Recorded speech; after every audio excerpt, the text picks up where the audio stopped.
stood at the edge of the water, the current swirling like angry snakes. Our protagonist, Hua Mujin, declared that this was their next training program. They were going to cross, no matter how dangerous it looked. One of the men looked absolutely terrified, telling Mujin that it was impossible. He said the current was too fast, and people were known to die trying to cross, even without carrying anything. With a weight attached to his back, Hua Mujin ignored the fear and said he was going ahead. Another person decided to follow Hua Mujin, yelling that they were going too, but then they screamed as they jumped into the raging water. Someone else shouted that they were screwed, but they had to run. It was a do-or-die situation, and they were all in it together. Even a little boy didn't back down and jumped into the water. While swimming, Mujin says that if anyone fell, they would die, so they should move their arms and legs non-stop. The little boy face was contorted with effort as he kicked and paddled, trying to stay afloat. The water crashed around him, threatening to pull him under. The struggler pushed forward, his arms aching and his lungs burning. He could do it, he told himself. Even something like this. But the current was too strong for the boy, and he couldn't keep the pace. The training was certainly crazy, but to understand how they got here, we need to go back a few decades. The battlefield was a graveyard of shattered stone and fallen warriors. Zhang Cheon stood in the center, the only one left standing. The air was thick with the smell of blood and the dust of broken dreams. He slowly drew his sword, the steel whispering as it left its sheath. A red aura began to swirl around him, crackling with barely contained power. Shaolin Abbot Hyun Jinchun, Mount Hua sect leader Zhang Guang, and Namgung clan patriarch Namgung Huang all knew now that the divine demon was exhausted. They had to end him right then and there. Zhang Qian stared ahead, his eyes burning with a cold intensity. He knew he was tired, but he wasn't finished yet. He thought to himself that only they remained. The Shaolin Abbot, Mount Hua sect leader, and Namgung clan patriarch all raised their weapons, their faces grim. Hyunjin Cheon chanted, telling them to prepare themselves. The battle had pushed them both to their limits. Zhang Qian's face was a mask of exhaustion, but his eyes still burned with that cold fire. Hyun Jinchun was equally strained, every muscle in his face tight with effort. The two warriors collided, their movements a blur of speed and power. The Shaolin Abbot launched a strike, aiming to end the fight with a single, decisive blow. The force of the impact shook the ground.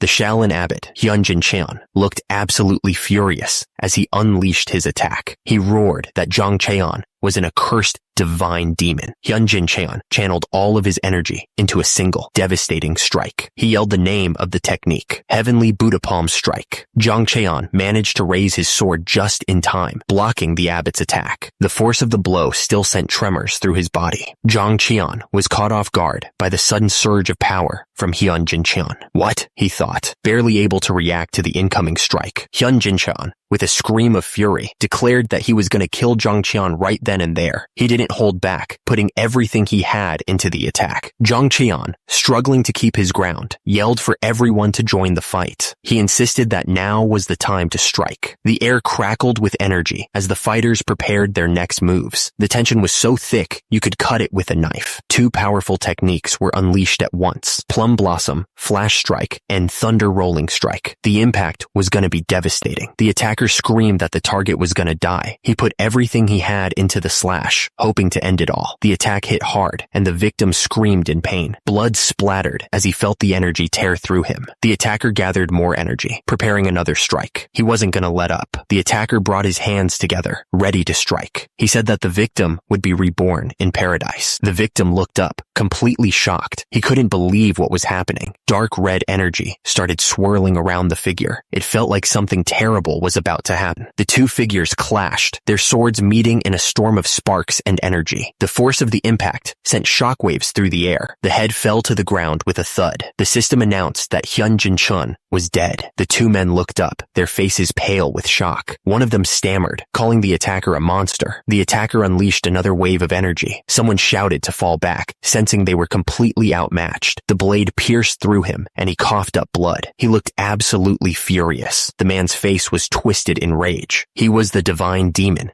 Zhang Qian. To cut down the man who had single-handedly drenched the Central Plains in blood, all the martial masters of the 9 great sects gathered. They all knew what was coming, but even then, no one could be sure of victory. The tension was so thick, you could cut it with a knife. Facing the one whose martial strength was deemed the greatest under heaven, their alliance was driven to the brink of collapse. The force of their blows shook the very earth. The swords met with a flash of light. The force of the impact making both warriors stumble back. The one in red shouted, asking if the old man had prepared his gravesite. The old man laughed, not backing down an inch. He said of course he was ready, and that the grave was for the other guy. The man in red unleashed his attack, the plum blossom rain. Countless petals swirled around him, each one as deadly as a blade. The air crackled with energy as the plum blossom rain intensified, the blossoms glowing with a faint light. It was a beautiful yet deadly sight. Blood dripped from the old man's sword, but he was still standing. He muttered that it wasn't over yet. Far above, people were relaxing under the trees, enjoying the cherry blossoms. But Zhang Qian's mind was only on survival. He thought that he couldn't die just yet, no matter what. Suddenly, the words demonic spirit sword art 5th form appeared, glowing with dark power. It was a technique that could change everything. Zhang Qian unleashed the black dragon execution, the energy swirling around him like a storm. He was betting everything on this one move. The attack landed, and Zhang Guang was sent flying back with a scream. Then the system announced that Zhang Guang was dead. Zhang Qian stood there, staring at the scene. He was confused, unsure of what to do next. Suddenly, the words Infinite Emperor Sword Art glowed brightly. New power was flowing through him. Namgung Huang screamed that he was a damn rat from the Namgung clan. He added that it hurt like hell, but the little brother hugged Zhang Qian tightly, burying his face in his chest. He was scared. Namgung Huang shouted in disbelief, saying that it tickled. He then asked what was going on. Zhang Qian's sword was pointed down, dripping with blood. The fight was far from over.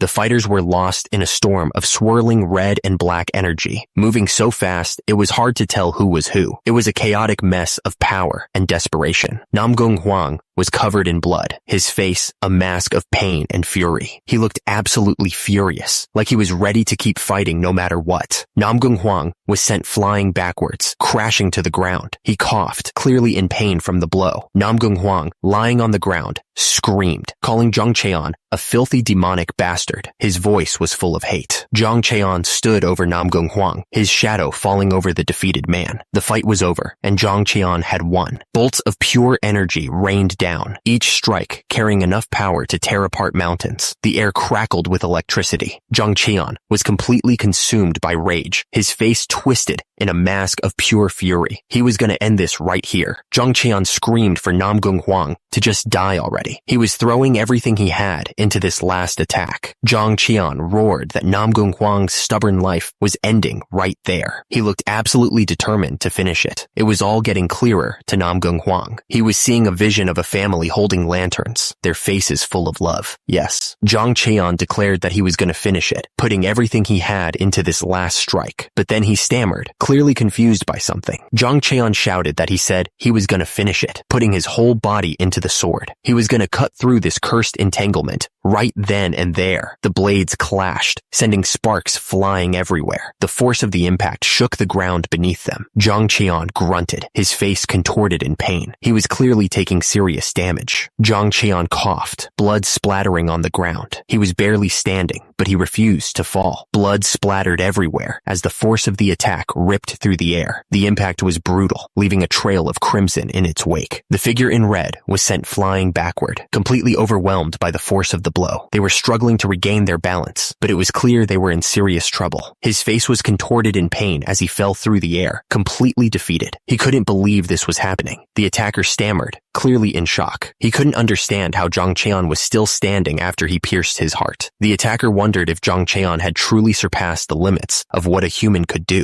The attacker was lost for words, unable to comprehend what was happening. He was starting to realize that he was completely outmatched. The words appeared as if carved in stone. The divine demon, Namgung Huang, was dead. The announcement hung in the air like a curse. The sky was painted with streaks of red, like blood spilled across the heavens. The world itself seemed to be mourning. Zhang Qian's scarred face loomed, a grim reminder of past battles. The 9 great sects, their names echoed in his mind. Below the sun, a field of corpses stretched out, a testament to total annihilation. It was a graveyard of ambition. Blood dripped from the blade, each drop a memory of violence. Manhwa, the name hung in the air, heavy with the weight of the past. The man stood there, blood staining his clothes, wondering if what he had done was good enough. So, Young, was this good enough? Back at the clan, the crowd was furious. They shouted at the man, saying he was an arrogant bastard and asking how he dared to act up. A hand reached out, as if trying to grasp something just out of reach. It was a moment frozen in time. The man was getting beat up, and he could only manage to say that his opponent was pretty good at fighting. He coughed up blood, wondering if this was his life flashing before his eyes. It had been a while since he had seen his master's young face. He realized that his time in the Murim had begun here. Hua Mujin sat there, the rain soaking through his clothes as he remembered his past. It all started with brawls for survival, wandering without a home, relying only on a single sword. He had no choice. To live another day, Hua Mujin had to kill someone. Each strike was a fight for his own survival. Endless, meaningless slaughter. Hua Mujin wondered if such a life could even have meaning. He was surrounded by the bodies of those he had killed, each one a reminder of his past. Is human life truly this fleeting? Hua Mujin stared at the fallen around him. They were gone in an instant, just like that. A woman's voice cut through his thoughts. The speaker smiled gently, saying that she understood that feeling. It was a strange thing to say. The speaker continued, explaining that she also had to clash daily in the market, arguing with people. In this world, she said, you had to treat everyone as an enemy if you wanted to survive long. And soothing her younger siblings' endless complaints about food was exhausting. But in those moments, the speaker went on. They were the most precious. She explained that when she lost her parents and collapsed, they gave meaning to her life again. She held them close. The woman looked at Hua Mujin and asked if he could also find a meaning for his life. She smiled gently, hoping he would understand. Hua Mujin thought back to his past life, the endless battles and bloodshed. He wanted to live with them all, he realized. For someone like him, who only knew how to kill, she gave him a reason to live. The sword he raised again for vengeance. A life drifting by without roots. Hua Mujin wondered where the meaning of his life had been. It was all just death and destruction. Above, a woman smiled, clearly up to no good. Below, Hua Mujin stared at the rising sun, his face unreadable. Hua Mujin looked down, his eyes glistening with unshed tears. It was already here all along, he realized, remembering the faces of his family. Hua Mujin thought about the battered path he walked alone for years. Though his sword dulled and his body bore countless wounds, he had given everything he had just so he could fulfill this revenge. And then, gazing at the faintly rising sun, Hua Mujin lowered the sword in his hand. He finally understood. The system announced, "Here lies the divine demon, Zhang Qian." It was over. The defender of the clan was furious. He demanded to know what kind of nonsense this was, asking if they really thought he would sell out his clan's martial arts legacy for a few coins. Hua Mujin's eyes narrowed, trying to understand what was going on.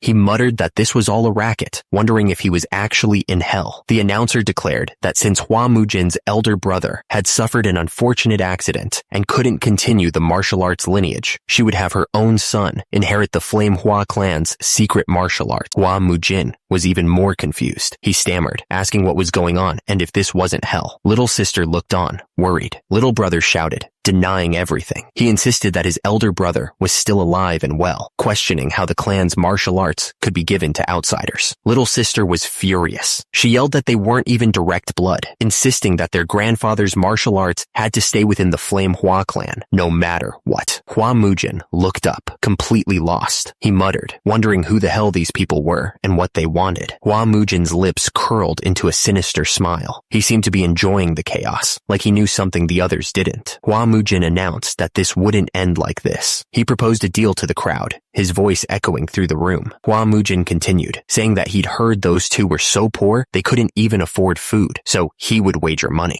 Hua Mujin declared that he would wager his clan's entire martial arts legacy. He was offering everything, right there. He looked at them, waiting for an answer. Hua Mujin asked what they said, the silence hanging heavy in the air. Little sister looked absolutely furious. She yelled, asking if he thought she was dumb enough to fall for such an obvious trick, calling it nonsense. Suddenly, the kid spoke up, looking confused. He asked who the hell Hua Mujin even was. His eyes narrowed, his face hardening. Zhang Qian declared that he was the divine demon. An stood tall and declared that he was none other than Zhang Qian, known to the world as the divine demon. The other figure looked at him, asking what he was talking about. Chang Dobo scoffed, saying that wasn't even funny. He asked why Zhang Qian didn't just call himself the king of the underworld instead, clearly not believing a word. The little brother and little sister both looked disgusted by the whole thing. The little brother wondered why this was happening now, of all times. The woman looked down at them all. She said that Zhang Qian's madness must be getting worse every day. quietly. Bucho Yeon clicked her tongue, saying that with the eldest son of the clan in this state, the fate of the Flame Hua clan was already sealed. She said this out of blood ties and sentiment, so he should take it kindly, and that it wasn't bad advice for her either. Zhang Cheon's eyes narrowed, and he declared that there was no need to say more. He looked absolutely sure of himself. Zhang Cheon announced that he would take their silence as acceptance of the duel, so it was to be known as such. He declared that the duel would be held at the Byong Pavilion on the 5th day of the 2nd month. Zhang Cheon stared intently, saying it was a promise made from one martial artist to another. He warned that if the duel agreement was broken, there would be consequences. Zhang Cheon looked down at them all, asking if they knew the consequences. Right, divine demon Zhang Cheon? His words hung in the air, heavy with unspoken threats. The little brother and little sister watched, stunned. The little brother couldn't believe that they were deciding it between themselves. The little brother stuttered, asking what Hua Mujin was going to do. He pointed out that Hua Mujin had never even swung a sword properly before, his voice laced with worry. Hua Mujin looked down at the children, asking if they were talking about him. He seemed unfazed by their lack of faith in his abilities. Hua Mujin was surrounded by a sudden burst of inner energy, a fierce look on his face. He found their doubts amusing, even hilarious, considering his beginner's level, with just one burst of inner energy, or so he thought. Hua Mujin's eyes widened in shock, his confident smirk fading. He realized something was terribly wrong. Hua Mujin looked up, his voice laced with panic as he asked what was happening. He couldn't feel even an ounce of inner energy within him. It was all gone. Hua Mujin looked up, clearly pissed. He wondered what was wrong with this body. It was so frail and weak. He doubted it could even hold a sword.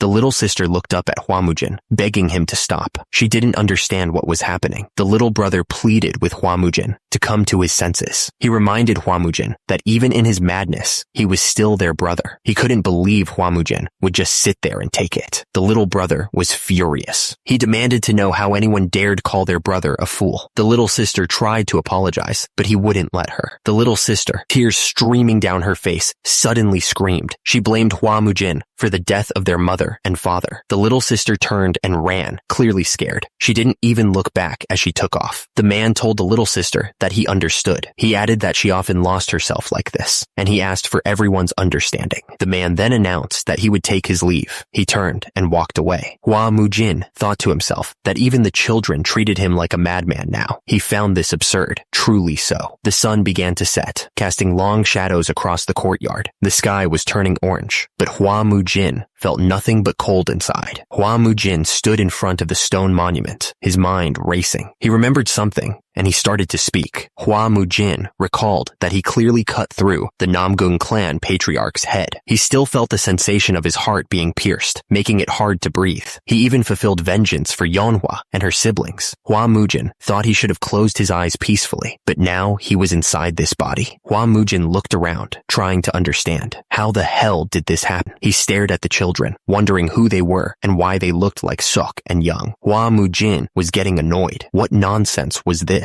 A man came running up to Hua Mujin, calling out to him. Hua Mujin was confused, not knowing who the man was. The man scolded Hua Mujin, asking if he had any idea how worried he had been, especially with his frail body. Hua Mujin just stared back, wondering who this person was. Ma Sok sighed, figuring Hua Mujin was having another bout of madness. He introduced himself as Ma Sok, a vassal of the Flame Hua clan, ready to explain everything again. Ma Sok explained that Hua Mujin was once incredibly talented and reputable, so much so that countless Orthodox sects wanted him as a disciple. He reminded Hua Mujin that he became the clan's leader at 23, and that this was the 6,205th time he had to explain this. Hua Mujin asked if that was really so. Then why was his energy core like this now? He wondered why everyone treated him like he was a lunatic, clearly frustrated by the situation. Hua Mujin started to explain about something that happened a long time ago. He seemed to be thinking back to a specific event. Years ago, it turns out, there was a fight. The memory showed two small figures in the distance, battling without using any inner energy. The memory zoomed in, showing Hua Mujin and Chiang Dobo as kids. Hua Mujin only 6 years old, challenged the 9-year-old Chang Dobo to a fair duel. It was a fight that was agreed upon, fair and square, without inner energy. I don't know who asked for the duel first, but it was intense. The thing is, while the elders of both families were away, the kids were going at it. The force of the strike was insane.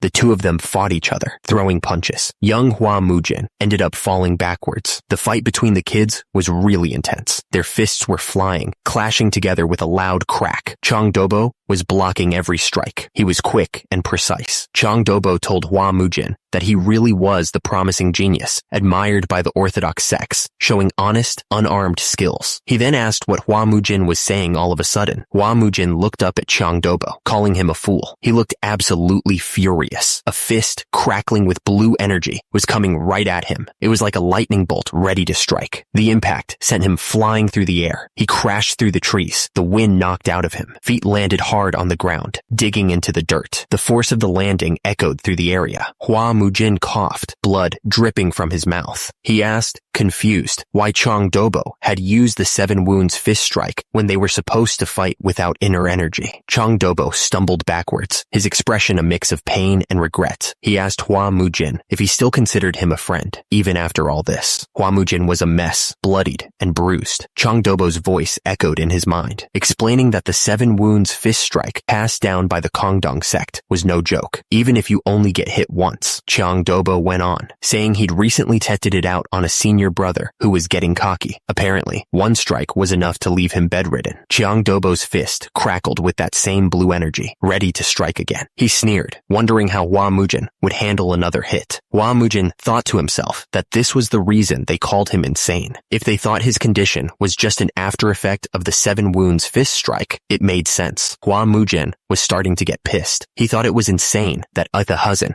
would waste his clan's legacy to cripple him into a lunatic with no energy core and then shamelessly demand a duel. That was too much. Hua Mujin wondered how the clan had handled that scumbag back then, for things to end up in such a mess. Turns out, it was the decision of the former clan patriarch. Hua Mujin asked if he was talking about his father. Chang Dobo confirmed that he was. Chang Dobo was his young cousin, but he was also the son of the Changhua merchant group, ranked among the top 10 within the Central Plains. So all he got was a stern scolding, and that was the end of it. Hua Mujin couldn't believe that his own son was crippled by the 7 wounds fist strike, and all he got was a scolding. What a pathetic household. He wondered where those so-called parents were now. Chang Dobo started to say something about Hua Mujin's condition. The room seemed to stretch on forever, the distance between Hua Mujin and Chang Dobo growing with each passing second. The air was thick with unspoken words, the tension almost a living thing. The flickering candlelight cast long shadows across the shrine, each flame a tiny beacon in the growing darkness. The air was heavy with the scent of incense, a silent prayer hanging in the air.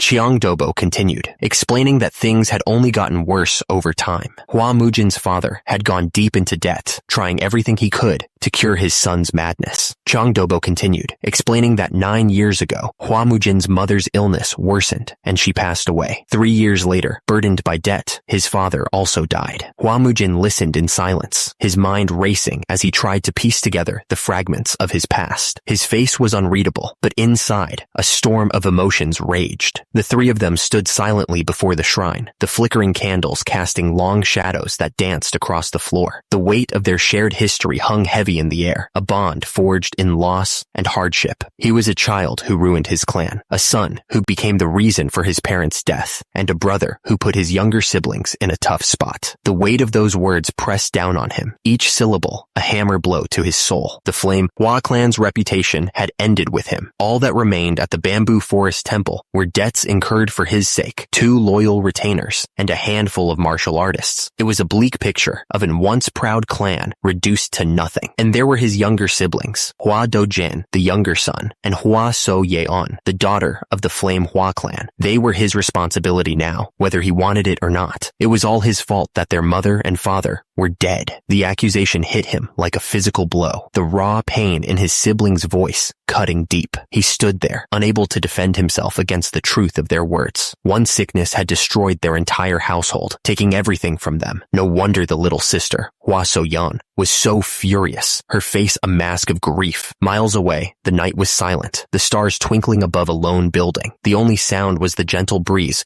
rustling through the trees. Meanwhile, Hua Mujin had been gathering information from the history books in his room. The old pages felt brittle beneath his fingers as he turned them, searching for answers. According to the books, as the divine demon, Zhang Cheon, he died in a battle against the 9 great sects. 30 years had passed since then, a lifetime in the martial world. The vivid sensation of the world told him that this was reality. In short, he now inhabited the body of Hua Mujin, the Flame Hua clan's eldest son, a lunatic with no energy core. Hua Mujin sat alone in the dark room, thinking back. He had killed everyone he needed to kill, he thought, and he had no regrets about that life. He looked down at the drawings in his hands. Hua Dojin and Hua Soyeon had drawn pictures for him, wishing him a speedy recovery. Hua Mujin watched his little brother and sister. They were siblings, huh? He hadn't really thought about it before. Their circumstances were tragic, he thought. They reminded him of those 2 children from his past life. Hua Mujin supposed he'd have to live this life now, and maybe he'd even help those kids, even if it was just a little. But his biggest obstacle, Hua Mujin realized, was the Changhua merchant group. They were the ones who had crippled this body and ruined the clan. Hua Mujin realized he needed to start getting ready for his duel with Chang Dobo, which was set for the 5th day of the month after next. He was going to have to rebuild himself to at least the beginner level before then. Hua Mujin looked determined. Turns out, he was going to have to start all over again from scratch. Hua Mujin sat down in the middle of the room, closing his eyes. He began to meditate, trying to feel the energy within him. This reminded Hua Mujin of when he first started learning martial arts. Back then, even breathing had been super hard. Hua Mujin focused, his face showing the effort. He wouldn't give up, no matter how tough it got. The air around him crackled with energy. He could feel the power starting to gather, like a storm brewing inside him. Hua Mujin realized something was different this time. He thought that maybe it was because this body's natural talent for martial arts was something special. He could feel the energy growing stronger. Hua Mujin realized that he didn't even need to go through the usual steps to sense the energy in his body. He closed his eyes, and the energy flowed even faster. Just closing his eyes was enough to get things started. The energy swirled around him, faster and faster. It was like a whirlpool of power, pulling him deeper into himself. The night sky seemed to mirror the energy surging through Hua Mujin's body. It felt like the stars themselves were aligning with his newfound power. The room around Hua Mujin started to twist and blur as the energy intensified. It was like the world itself was bending to his will. The hallway seemed to stretch out endlessly before him, silent and still. Hua Mujin was completely alone with his thoughts, lost in the depths of his own power. Suddenly, Hua Mujin collapsed to the floor, unconscious. The people around him panicked, shouting, "Young master, what's the matter?" The man checking Hua Mujin's pulse looked up in shock. He stammered, saying that Hua Mujin was dead, but then quickly corrected himself, saying it was a joke. He added that Hua Mujin was perfectly fine, and his pulse was stronger than ever. Hua Mujin was confused as hell. He wondered how he could be healthier now. He asked the old man what was up with his body, since all he tried to do was form an energy core, but the pain was terrible. What was going on? Hua Mujin wondered if his body had some kind of special constitution. Ma Sok explained that if he wanted to know what his constitution was, it was said to be the heavenly martial body. Ma Sok continued, saying that the heavenly martial body was a rare constitution chosen by the heavens, or so he was told by a Shaolin elder monk. Hua Mujin's face turned red with anger. Was Ma Sok laughing at him? Turns out it was the exact opposite of being suited for demonic arts. If a body of pure upright energy tries to practice demonic arts, Ma Sok warned that Hua Mujin would suffer immense pain, and in the worst case, it could result in death. He listed other heavenly constitutions, then urged Hua Mujin to pull himself together. Of all the countless heavenly constitutions, why did he have to get this one? Hua Mujin looked stressed. He thought to himself that the duel was in just over a month, and that was really bad. Hua Mujin wondered who these old men were. Turns out, they were the clan's chief steward Du and elder Zhou. They had such a serious look on their faces, even though the whole place hadn't fallen apart yet. Chief steward of the Flame Hua clan, Do Baekshin, thought that things were worse than they thought. It was time to prepare themselves. But then,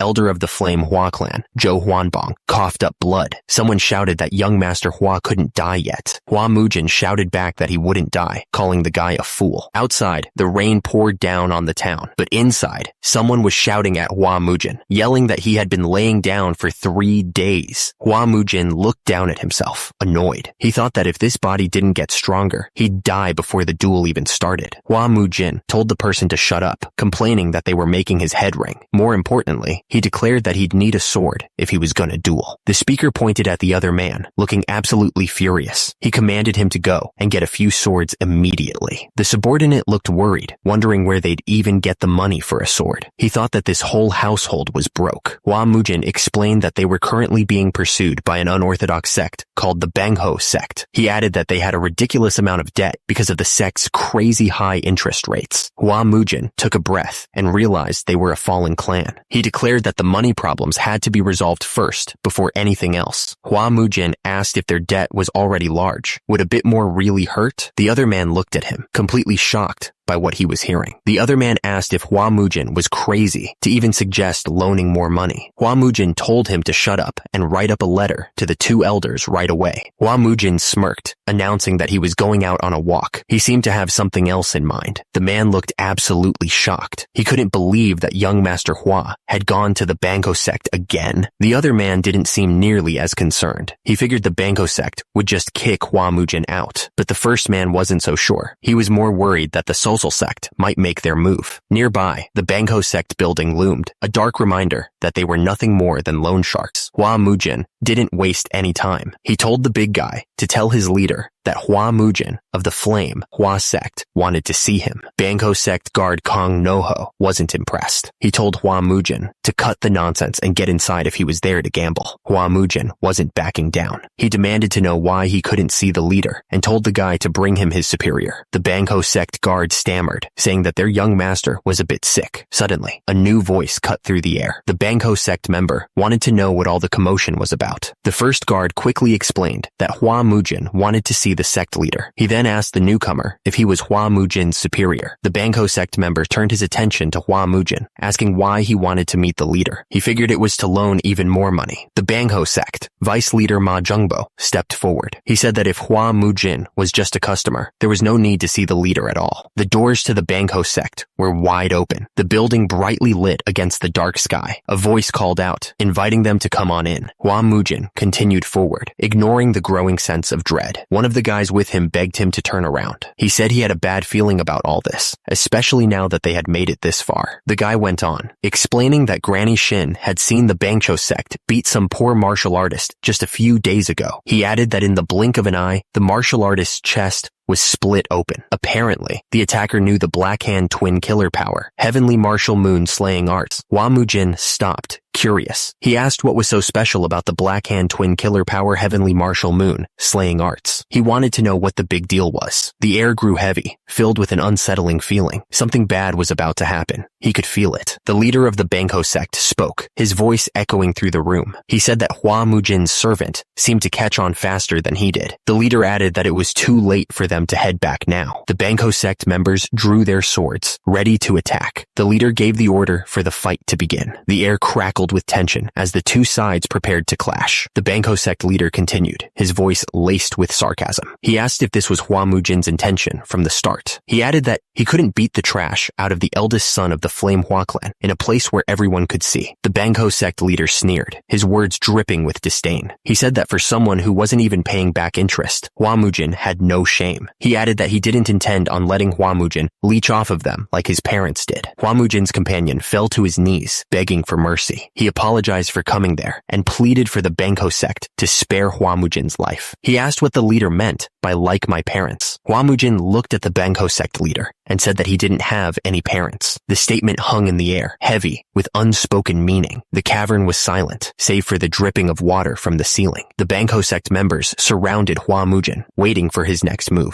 Hua Mujin paused for a moment, then said that he remembered himself from when he was Zhang Cheon. He declared that they would begin. Hua Mujin gave the order to just teach them a lesson. The Bangho sect members responded that they understood. A Bangho sect member charged at Hua Mujin, yelling that he would beat the trash out of him, but he was immediately cut off by something. Hua Mujin grabbed the attacker's ankle before he could even blink. He yanked the guy's feet out from under him. The Bangho sect member was lifted off the ground, shaking and spasming. Lightning crackled around him. The Bangho sect member screamed in pain, accusing Hua Mujin of playing dirty. He yelled that Hua Mujin thought they were just rats, but Hua Mujin's bones were too soft for his size. Hua Mujin stared at his hand, thinking that with this weak body, it was better to do things this way than to use pure power. He had to be smart about this. mess. Hua Mujin pointed forward, asking what they were waiting for. He was ready to keep going. The order came to finish him off. Hua Mujin didn't hesitate. He swung his sword down with incredible speed. Hua Mujin kept slashing, each strike aimed to end the fight. The air itself seemed to crackle with the force of his blows. The Bangho sect member was getting desperate. He yelled that Hua Mujin was nothing but a rat. Hua Mujin realized that he couldn't just rely on brute strength. Since he couldn't match the guy's power, he needed to stay mobile. The Bangho sect member was hit hard. He choked in pain and cursed Hua Mujin. Hua Mujin suddenly said, "Huh?" Something unexpected had clearly happened. He was caught off guard mid-air. Then he muttered, "Huh?" It was a complete mess. Several fighters were being thrown back like rag dolls. One of the Bangho sect members choked out a painful "Kirk!" He was clutching his chest, clearly hit hard. Hua Mujin stood tall above the fallen fighters. He had completely turned the situation around. Two Bangho sect members kneeled on the ground, beaten. The fight was over, and they had lost badly. The Bangho sect guard, Kang Noho, looked absolutely shocked and shouted, asking if the young master was okay. He was clearly not expecting the fight to turn around so fast. Hua Mujin stood over the fallen fighters and casually said that he was fine. Then he asked what the hell kind of martial arts the guard had just used. The Bangho sect guard, Kang Noho, said it wasn't martial arts, just something he picked up on the streets. Hua Mujin seemed a bit surprised, wondering when the guard had time to wander the streets, but he admitted it wasn't bad. Hua Mujin was surrounded by a strange purple energy. He warned that the guard should try dodging this as well, clearly about to launch another attack. Hua Mujin sat in a lotus position,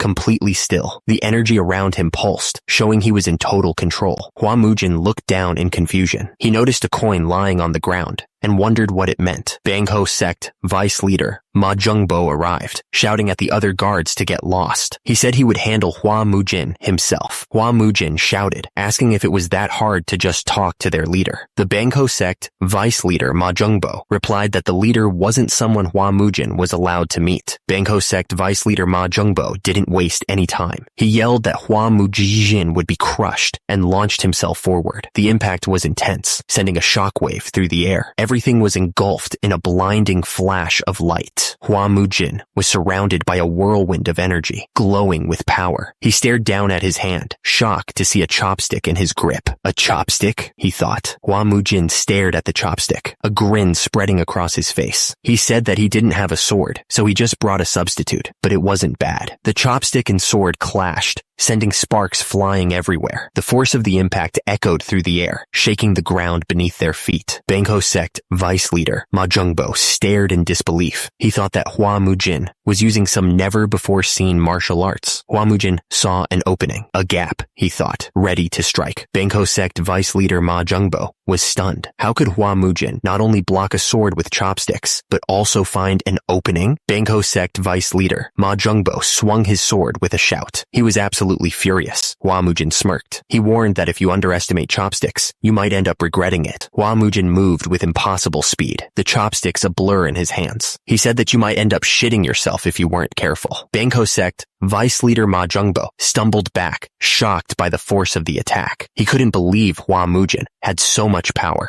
Bangho sect vice leader Ma Jungbo was reeling. How could Hua Mujin have reached this level in such a short time? He wondered if Hua Mujin was really from the Huang family's Sword Watch clan. He had heard about their debt classification, and now he wondered who they might be. Bangho sect vice leader Ma Jungbo spat out blood. He couldn't believe he was getting pushed back by this guy. He choked out that Hua Mujin tried to take money from them with such terrible skills. Hua Mujin didn't let up. He moved in for another strike. He wasn't about to give the Bangho sect vice leader a chance to recover. Hua Mujin pressed the attack. He asked if the vice leader wanted a taste of that martial arts he looked down upon. He acted confused and asked when he ever did that. Hua Mujin declared that his jokes ended here. Hua Mujin unleashed his ultimate technique. He shouted the name of the move: Black Hand Twin, Killer Power, Heavenly Martial Moon, Slaying Arts. Hua Mujin stared down at the Bangho sect members. He told them that they were the ones joking around. Hua Mujin was surrounded by dark purple energy. He declared that they were the ones who were the joke. Bangho sect vice leader Ma Jungbo, looked absolutely shocked. He stammered, asking how Hua Mujin dodged. The force of Hua Mujin's strike sent Bangko sect vice leader Ma Jungbo flying. Ma Jungbo wondered how Hua Mujin had been hiding so much power until now. Bangko sect vice leader Ma Jungbo coughed up blood. He cursed Hua Mujin, asking how he intended to deal with the aftermath of this. Hua Mujin stood his ground, ignoring the threats from the Bangko sect members. He made it clear that he wasn't there to listen to their nonsense. Hua Mujin's fist clenched, the power radiating from him. He warned them that if they told him what he wanted to know, he might extend their lives a little. A red aura flared around Hua Mujin as he stood there, waiting for an answer. He asked them again, wondering if they would finally let him loan some money. Hua Mujin felt the energy coursing through him, a surge he hadn't experienced in what felt like forever. He was really enjoying this, he realized. The two men watched Hua Mujin, clearly worried about what he was doing. One of them muttered that this was bad for the young master, such a waste of energy. The men at the tables, surrounded by dice and gambling, looked up nervously. One of them stammered, asking Hua Mujin what he wanted to know. One of the men tried to deny any bad intentions, but he was clearly sweating. Hua Mujin could practically hear their brains working overtime, trying to come up with a believable lie. Hua Mujin's eyes narrowed, a red aura intensifying around him. He warned them to think carefully before speaking. He added that if he shoved enough dice down their throats, they wouldn't be able to speak at all. Hua Mujin learned that the orders were coming from the Changhua merchant group. He realized that he knew those rats were involved. He asked what kind of deal they had made with them. The Bangko sect member started to answer, but he was clearly struggling to find the right words. He stammered, trying to avoid the question. Hua Mujin scoffed, telling the guy that he wasn't some proud sage or warrior. He added that if he wanted to be loyal, he should save it for his underlings, because the merchant scumbags wouldn't give a damn even if his limbs got chopped off. Hua Mujin pointed out that the whole place had been burned down that night. The air crackled with heat and the smell of smoke. The Bangko sect member finally cracked, admitting that they had a secret contract. He explained that the Changhua merchant group told them to leave the Hua clan with as much money as they needed, but with an interest so high that it would be enough to make them fall into the hellish depths of debt. The Bangko sect member confessed that, in exchange for making the Flame Hua clan fall, they were promised the Hua clan's land. They were also supposed to get rewards just to make them happy. Hua Mujin realized that the Changhua merchant group was after their clan's land. He asked how much the 300 gold niang he was borrowing would add up to after a year. He knew the contract said it would be 5,000 gold niang. He laughed, saying that they were real funny. Hua Mujin waved his hand, telling them that they should move on. He looked absolutely bored. Hua Mujin leaned forward, asking who cleaned up after their messes. He was clearly trying to figure out the bigger picture. The Bangko sect member explained that the Sosal sect, one of the four martial heavens, was the one who cleaned up after them. He added that it hadn't been long since they joined the alliance of unorthodox sects. Hua Mujin muttered that the four martial heavens were messy bastards. The subordinate asked if he was okay. The subordinate said that Hua Mujin had never met them before, asking what he was going on about. Hua Mujin told him not to worry about it, saying he didn't feel like explaining. He then asked why the guy who went to get the money was so late, adding that if they just gave them a bit more time. A man sprinted through the building, carrying a heavy chest. He was sweating and looked completely exhausted. The man held up the chest, announcing that here was 300 gold niang. He was breathing heavily. Hua Mujin said, "Good, good," adding that this should be enough. He reached into the chest and grabbed a handful of the gold coins. Hua Mujin told the subordinate to take the money. The subordinate asked if they should really be borrowing it. Hua Mujin told him to shut up and take it. The rain poured down on the building. The lanterns glowed dimly through the downpour. Hua Mujin told them to write today's loan down on their books. He looked completely unconcerned about the implications. Hua Mujin said that once he'd settled everything with the Changhua merchant group, he'd come back and pay their debt. He seemed pretty confident. Hua Mujin added that it looked like they were taking a bunch of money from peasants. He told them not to go too far. He didn't want them to get too greedy. The man in the straw hat warned that if they crossed the line, he was going to screw them over. The other man stammered nervously, saying that they understood. The man in the straw hat looked up at the pouring rain, a sinister glint in his eye. He muttered that he wanted to see who got screwed over first. Far away, someone yelled for the young master. It sounded like something bad had happened. The man in the straw hat looked down and saw that he was covered in blood. He immediately denied that it was his. Hua Mujin asked what the hell had happened over at the Bangko sect. He said he'd just gone to borrow a bit of money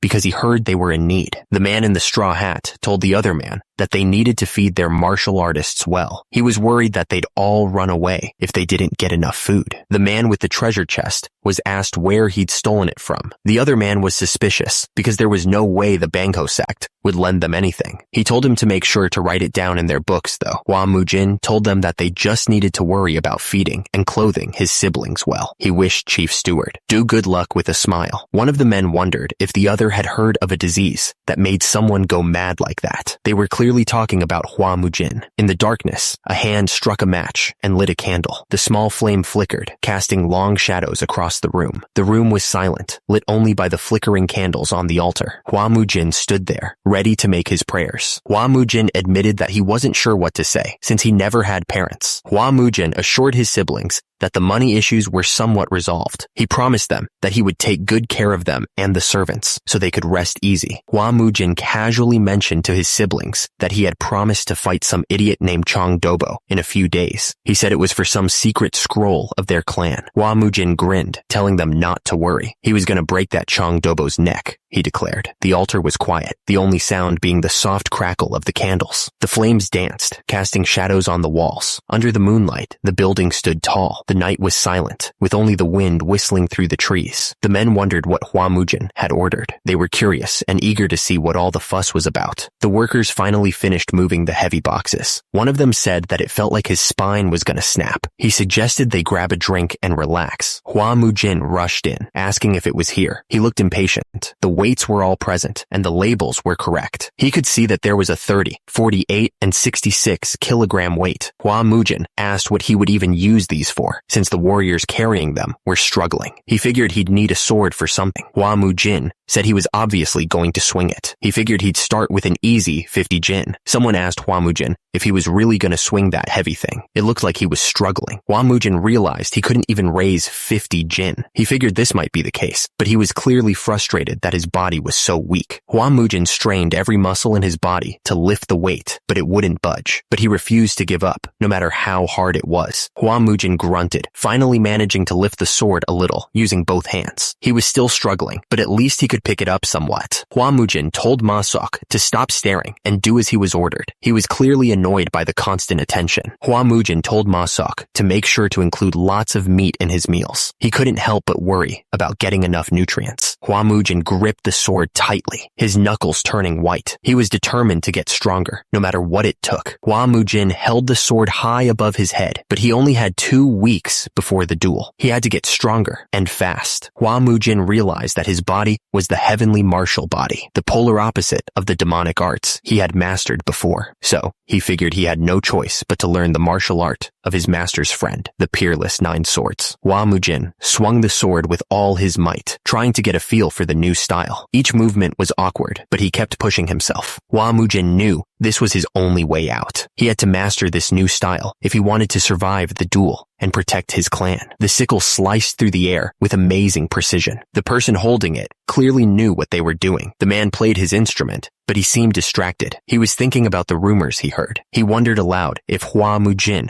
really beat up the Bangho lackeys. The other man confirmed that Hua Mujin had indeed beaten them up, leaving them unable to move for almost 2 weeks. But he was confused. How could Hua Mujin, who lacked an energy core, have done something like that? The man grinned, showing his teeth. He figured Hua Mujin wasn't a nobody after all. He smirked to himself. Maybe he should prepare a present for the great flame Hua clan heir. He seemed to have some potential. He swung the instrument, feeling the weight of it in his hands. He was actually getting excited for the day of the duel. It was going to be fun. Hua Mujin stared at the blindfolded man, a smirk playing on his lips. He challenged him, saying he was going to see his hidden side. Hua Mujin jumped up high, launching himself forward. He dove head first into the darkness, trusting whatever waited on the other side. He spun in mid-air, putting all his weight behind a single kick. The force of it cracked the air itself. He landed hard, his foot slamming against the ground. The force of the impact echoed around him. Hua Mujin examined his fist, flexing his fingers. He muttered that this was the heavenly martial body, and if it was really granted by the heavens, it should be able to withstand at least this much. He reached out, grabbing a small box filled with pills. He was going to need every advantage he could get to strengthen his body. Hua Mujin looked up, realizing that Masak had already gotten everything ready that he had asked for. He knew he could count on him. Hua Mujin clenched his fist, a surge of determination coursing through him. He muttered that it was starting now. Hua Mujin began his training, the solitary 9 swords first form, declaration form. He swung his sword with purpose, ready to master the technique. Hua Mujin kept training, declaring that he carried his sword and stepped forward at any time. He wouldn't let anything block his path, not even Mount I. Hua Mujin continued to train, the sound of his sword slicing through the air echoing around him. He was completely focused, lost in the rhythm of his movements. Hua Mujin shifted his stance, preparing to unleash the solitary 9 swords, second form, breaking form. The air crackled around him as he focused his energy. Hua Mujin swung his sword, a blue streak of light cutting through the air. He was going to shatter any weapon that dared to come at him. Hua Mujin gritted his teeth, sweat dripping down his face. He was already reaching his limits, and he hadn't even been training that long. He planted his foot firmly on the ground, his muscles screaming in protest. Hua Mujin had to endure, no matter what. Hua Mujin pushed through the pain, swinging his sword with renewed vigor. Energy crackled around the blade, a testament to his growing power. Hua Mujin launched himself into the air, a whirlwind of energy swirling around him. The power of his sword technique was starting to show, and he was ready to unleash the next form. He was about to use Form 3, Sky-Cleaving Form. You could feel the intensity building, like the air itself was about to be torn apart. Hua Mujin focused all his energy into the sword, ready to strike. He declared that even if the enemy's energy shook the heavens, it would split before his sword. He moved like lightning, his sword a blur of blue light. The force of his attack was incredible, like he was trying to cut the world in half. He landed hard, stumbling forward. Hua Mujin cried out, feeling a sharp pain in his back. He had pushed himself too far. Hua Mujin's sword pierced through the training object with incredible force. He shouted for the next trial to begin, showing no sign of slowing down. Bamboo sticks rained down as Hua Mujin's sword moved with impossible speed. The air itself seemed to crackle with the force of his training. Hua Mujin continued to strike, each swing of his sword a perfect dance of destruction. He was completely focused, lost in the rhythm of his training. Hua Mujin channeled his energy, preparing to unleash Form 4, Void Cleaving Form. He declared that no martial art could stand before his blade. Hua Mujin struck with blinding speed, his sword a blur of motion. He believed that all complicated techniques would fail before his natural talent. Hua Mujin's sword slammed into the training object, sending vibrations through his arm. He couldn't believe it. He said he didn't land a single hit. Hua Mujin slammed his fist into the ground, a wave of force rippling outwards. He was clearly pissed. The training room was now a mess of splintered wood, evidence of his frustration. The air hung heavy with the scent of broken wood and lingering energy. Hua Mujin took a deep breath, refocusing his mind. He was ready to unleash Form 5, Army Slaughtering Form. Hua Mujin declared that even if a horde of enemies swarmed him, they would all kneel before his sword. His eyes burned with a fierce determination. Hua Mujin soared through the air, his sword crackling with energy. He declared that an ant swarm could never surpass an elephant, and that numbers meant nothing before true strength. The sword flashed, cutting through the air with a speed that was hard to follow. The force behind it was enough to make the air itself tremble. Suddenly, a log came crashing down towards Hua Mujin's head. He gasped, realizing he had been too focused on his sword and not enough on his surroundings. Hua Mujin looked absolutely furious. He shouted that this was total garbage, demanding the next challenge immediately. Hua Mujin took a deep breath, calming himself. He then began to perform Form 6, 1/ parts still water, declaring that even a floating leaf on water would be split in two by this blade. He declared that everything had been deactivated. The only thing left was the outside. Hua Mujin unleashed Form 7, 1 point, Twin Earths. He explained that the sword could open the earth beneath, and if it could cut the ground, then size no longer mattered. The blindfolded man was starting to sweat. He wondered why Hua Mujin was still okay. Hua Mujin continued, unleashing Form 8, Heaven, Sundering Form. He declared that even the sky would be split by his blade, wondering if there was anything left in the world he couldn't cleave. The sword hummed with power, ready to cut through anything. Hua Mujin lay on the ground, his sword beside him. He thought to himself that he had finally cut both himself and his sword, and now he had had no reason to hold the sword anymore.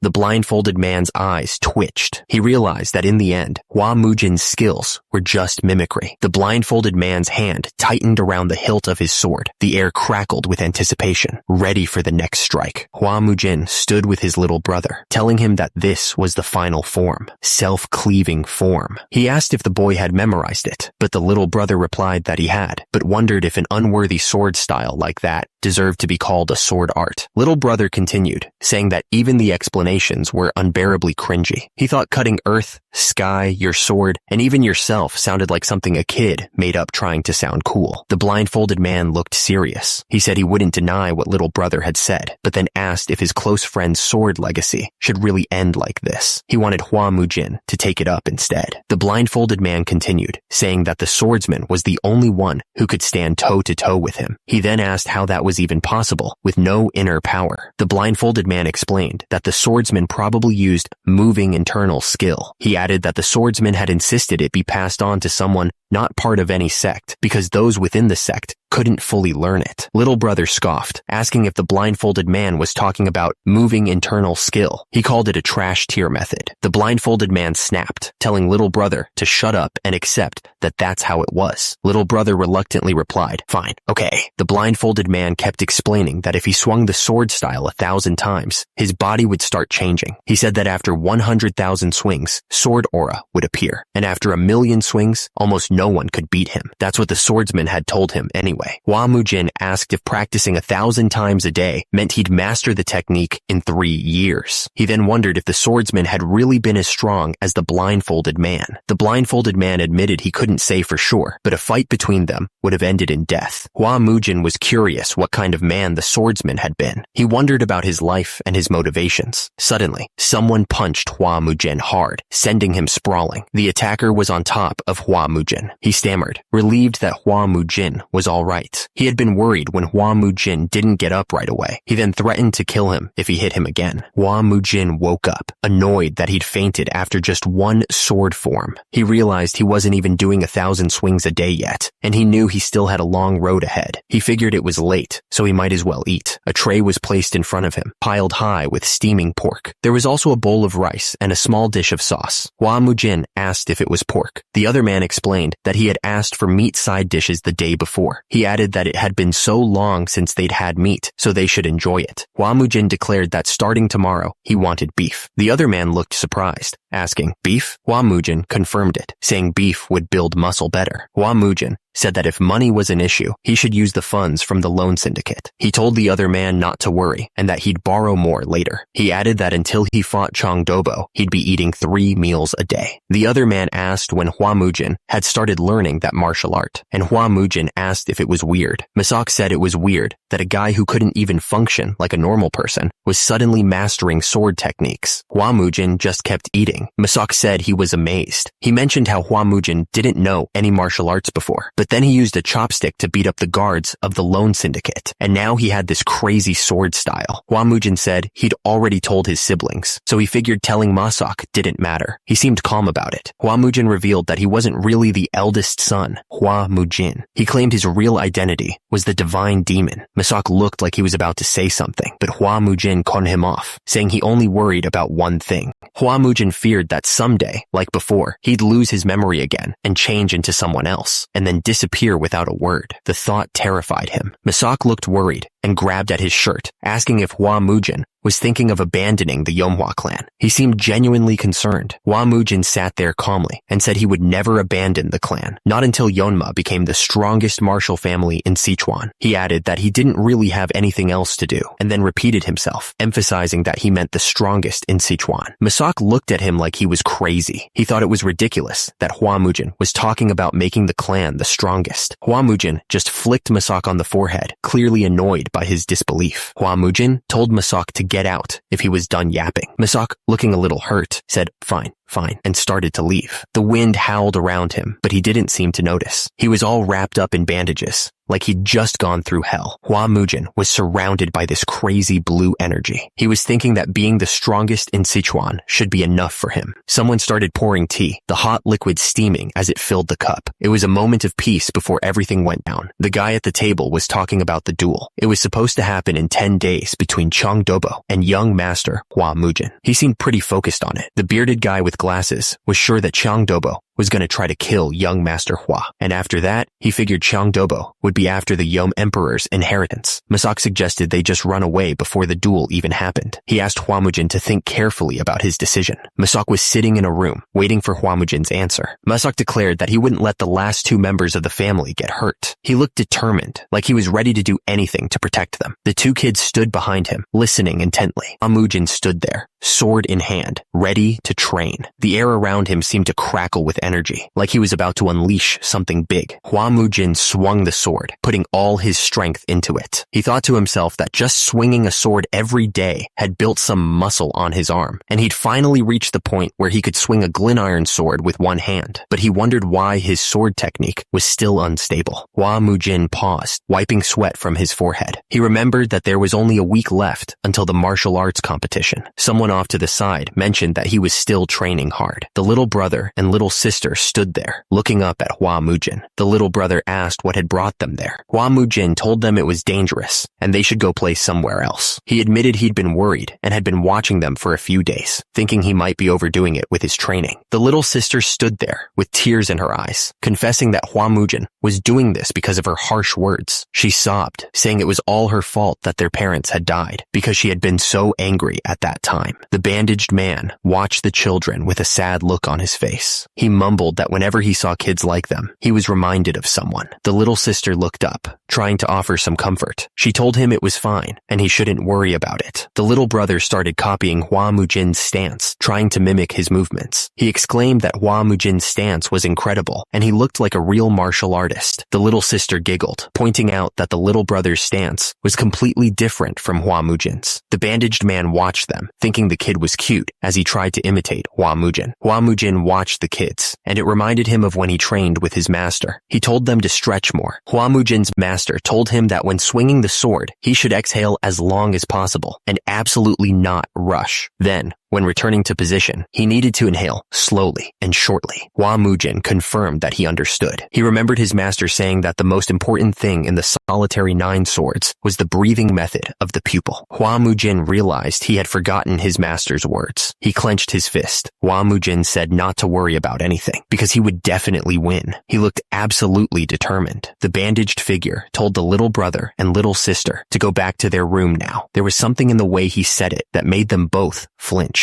The little brother and little sister looked at each other, clearly uneasy. The little brother asked if nothing would happen, and the little sister guessed that nothing would. Rain poured down hard that night, and the wind howled through the trees. It was the kind of night that made you want to stay inside. Hua Mujin swung his sword, focusing on his master's teachings. He remembered his master saying that when swinging the sword, he should exhale as long as possible, and absolutely not rush. When returning to position, Hua Mujin inhaled slowly and shortly, just like his master had taught him. He felt the power flowing through his body. Hua Mujin poured out all the internal energy he had gathered in his body at once. The force of it sent debris flying everywhere. He had done it. Success. Debris rained down around Hua Mujin as he stood there, breathing heavily. The system chimed in, identifying the skill he had just used. Pupil. It was a qigong that built internal energy by directly moving the body. The system then warned him that compared to other qigong that perform energy circulation through meditation, pupil was classified as a lower-class martial art. Apparently, significant development of energy circulation was hard to expect from it. The rain continued to fall, each drop echoing the system's grim assessment. The weather seemed to mirror the bleak outlook for his training. Hua Mujin felt the energy flowing through him as he trained. He knew that in awakening such pupil, what was important was a stable breathing method. The sword moved with incredible speed, slicing through the air with a sound like tearing silk. Unlike before, when swinging the sword was difficult, Hua Mujin felt his body gradually stabilize. It was all because of breathing, according to the sword technique. Hua Mujin kept at it, pushing his body to the limit. Sweat poured down his face as he swung the sword again and again, his muscles burning with each repetition. After repeating the sword technique dozens of times like that, the dantian that had been scattered for years slowly began to condense. It was a long and arduous process, but he was finally making progress. The chopsticks picked up a slice of meat. The taste was rich and savory. One of the men asked if young Master Hua was still training. He seemed curious about Hua Mujin's progress. The other man said that Hua Mujin had become a completely different person. He added that at first, Hua Mujin kept collapsing, but now he didn't even show signs of it. One of the men commented that the divine energy treatment Hua Mujin received from the Mudang before seemed to have been effective, but the man was also worried that Hua Mujin was going to die like that. The other man put his hand on his head, confused. He wondered if the treatment of Wudang Baekshon shouldn't improve in just one session. One of the men reported that if any problem occurred, he would take care of it. He confirmed that he understood the instructions. Meanwhile, someone called out to Hua Mujin, letting him know it was time to eat. The man's voice echoed across the training grounds. Hua Mujin was training when he heard the call. He replied that he was coming. Hua Mujin looked down at his hand, surprised. He realized that the training area was too small, far too narrow to continue his training. Hua Mujin grinned, making a decision. He announced that he should use the training ground from now on. The sky was wide open, stretching far above the training grounds. The air felt crisp, full of promise. The two men stared intently, their faces hard. Something was definitely up, and it didn't look good. Suddenly, everyone noticed something was off. There were guests, which was unusual for a training day. A messenger nervously spoke to the warriors. He stammered that young Master Hua Mujin had decided to use the large training ground. The messenger looked around, making sure everyone had heard him. He asked, confirming, "You all heard me, right?"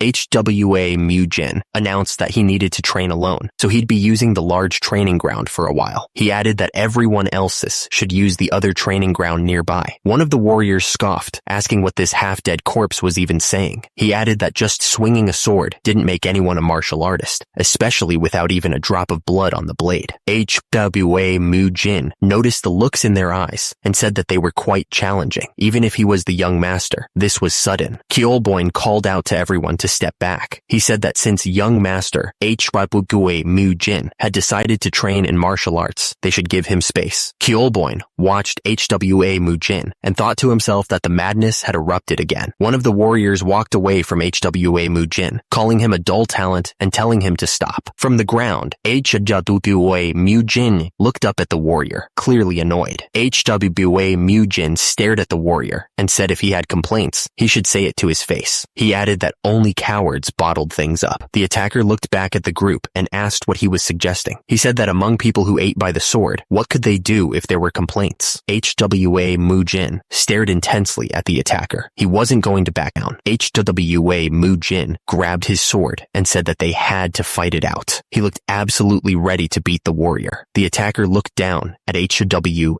Mujin, warning that even if the world had gone crazy, no real fighter would ever draw a sword against the future leader of the clan. He was dead serious. The attacker continued, saying there's a saying, a dog that bites doesn't bark, and a barking dog is just full of fear. He was trying to make a point about strength and intimidation. The attacker told HWA Mujin that if he wasn't going to step up, he shouldn't even start barking. He told him to live like a scared dog with its tail between its legs, obviously trying to provoke him. HWA Mujin's hand tightened around the hilt of his sword. The air crackled with tension as he prepared to fight. He wasn't backing down. HWA Mujin stared at the attacker. Mujin's grip tightened around the hilt of his sword, the energy pulsing around it. He was ready to unleash everything he had. HWA Mujin declared that regret wouldn't help the attacker at all. Meanwhile, the attacker was already moving, a blur of steel and fury. HWA Mujin held his sword high and declared that he wasn't the type to feel regret. He looked absolutely sure of himself. The impact of the blow shook the ground as HWA Mujin struck. The attacker's sword spun away, clattering to the ground. HWA Mujin didn't waste a second. He kicked the attacker hard, sending him flying backwards. The fight had already taken a toll on HWA Mujin. A trickle of blood ran down his face from a cut, showing just how close the attacker had come to landing a serious blow. The crowd watching the fight was getting restless. One of them shouted in in disbelief, wondering why Hwamujin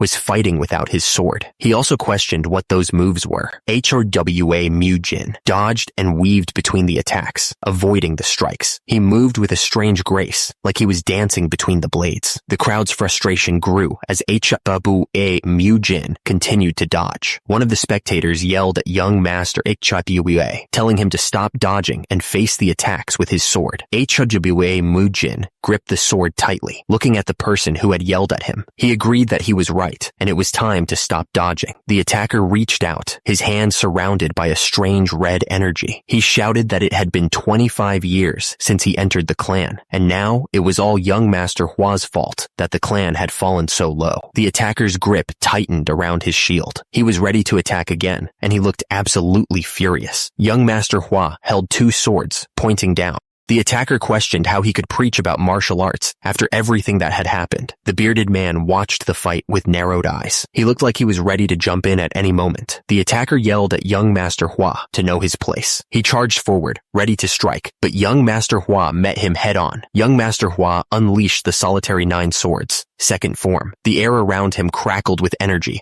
as the swords moved with incredible speed. He then switched to breaking form, his swords clashing against the attacker's shield. The force of each strike echoed through the training ground. The attacker stumbled back, his face contorted in disbelief. He stammered, asking how even his internal energy could be shaken by this technique. Young Master Hwa's sword flashed, leaving a trail of blood in its wake. He said that everything the attacker had said was true, but things were about to change. Young Master Hwa stood tall, his eyes burning with determination. He declared that from now on, things would be different for the clan. The attacker was completely stunned. He asked himself how this was even possible, as young Master Hwa's gaze, once clouded, was now totally different. The attacker could only stare at young Master Hwa. He realized he was seeing the eyes of a true warrior, burning with resolve. The attacker was sent flying. He crashed to the ground, defeated and humiliated. The onlookers were in total disbelief. They asked each other if young Master Hwa actually won, their faces a mix of shock and confusion. Little brother rushed onto the training ground, running straight to young Master Hwa. He shouted, asking if his brother was all right, his voice filled with worry. Young Master Hwa turned to face the crowd, his expression unreadable. He asked if anyone had any complaints, his voice calm but firm. One of the onlookers called out, branding the defeated warrior a coward. The other man immediately asked how he could say that. The man yelled that the defeated warrior knew he couldn't face young Master Hwa at his full strength. He then demanded silence, trying to shut down the argument. The defeated warrior, kneeling on the ground, finally conceded defeat. The word hung in the air, heavy with the weight of his loss. Young Master Hwa watched silently, his gaze sweeping over the defeated warrior and the stunned crowd. The training ground was quiet, save for the sound of the wind. Young Master Hwa told the kneeling warrior that he had learned from this and to step down. He then told the others to show some loyalty and to stop interfering. He wanted everyone to move to the training ground next door. The crowd started to move, heading towards the training ground next door. They were probably curious to see what young Master Hwa would do next. Young Master Hwa turned to Masak and told him to follow. Masak looked surprised, but didn't say anything.